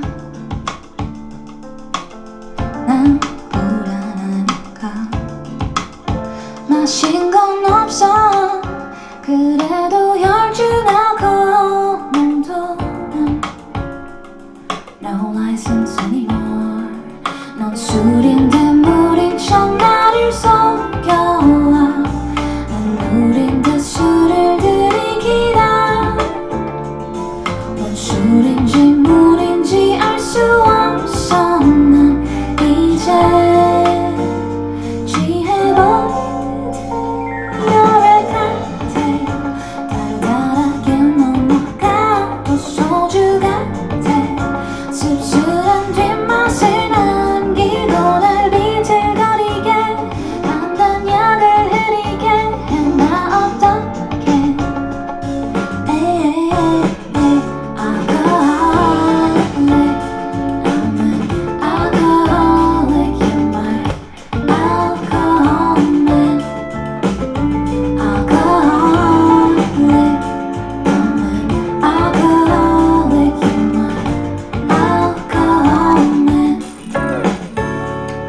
Got the Asian flush, natural blush on my cheek. 어머 진짜 많이 빼겠지.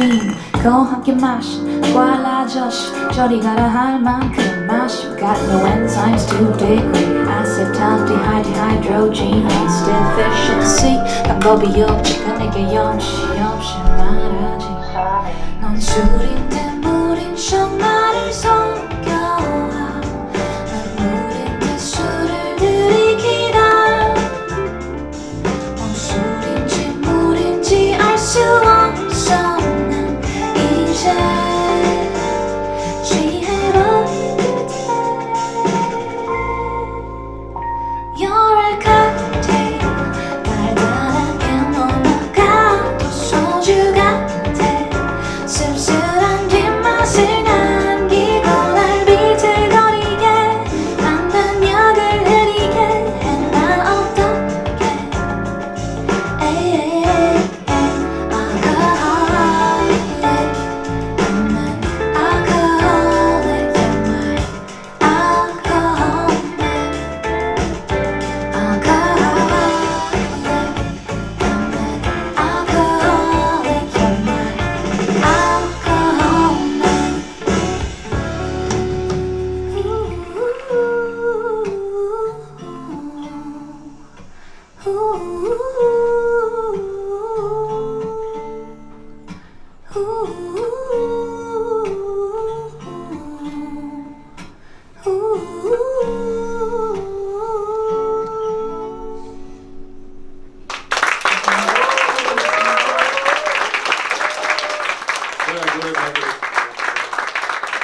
자, 이상으로 오늘 모든 행사를 마치겠습니다. 2019 토크 앤 콘서트 마지막까지 자리 지켜주시고 참여해주신 여러분께 감사드리고요. 이 자리 만들어주신 한국 공인노무사의 박영기 회장님께 감사드리고 좋은 주말 되시기 바랍니다. 이 대본이 잘못 써있네요. 빨간 날이 아닌데 오늘이. 자, 편안히 잘 돌아가시고요. 자, 최일구였습니다. 감사합니다, 여러분.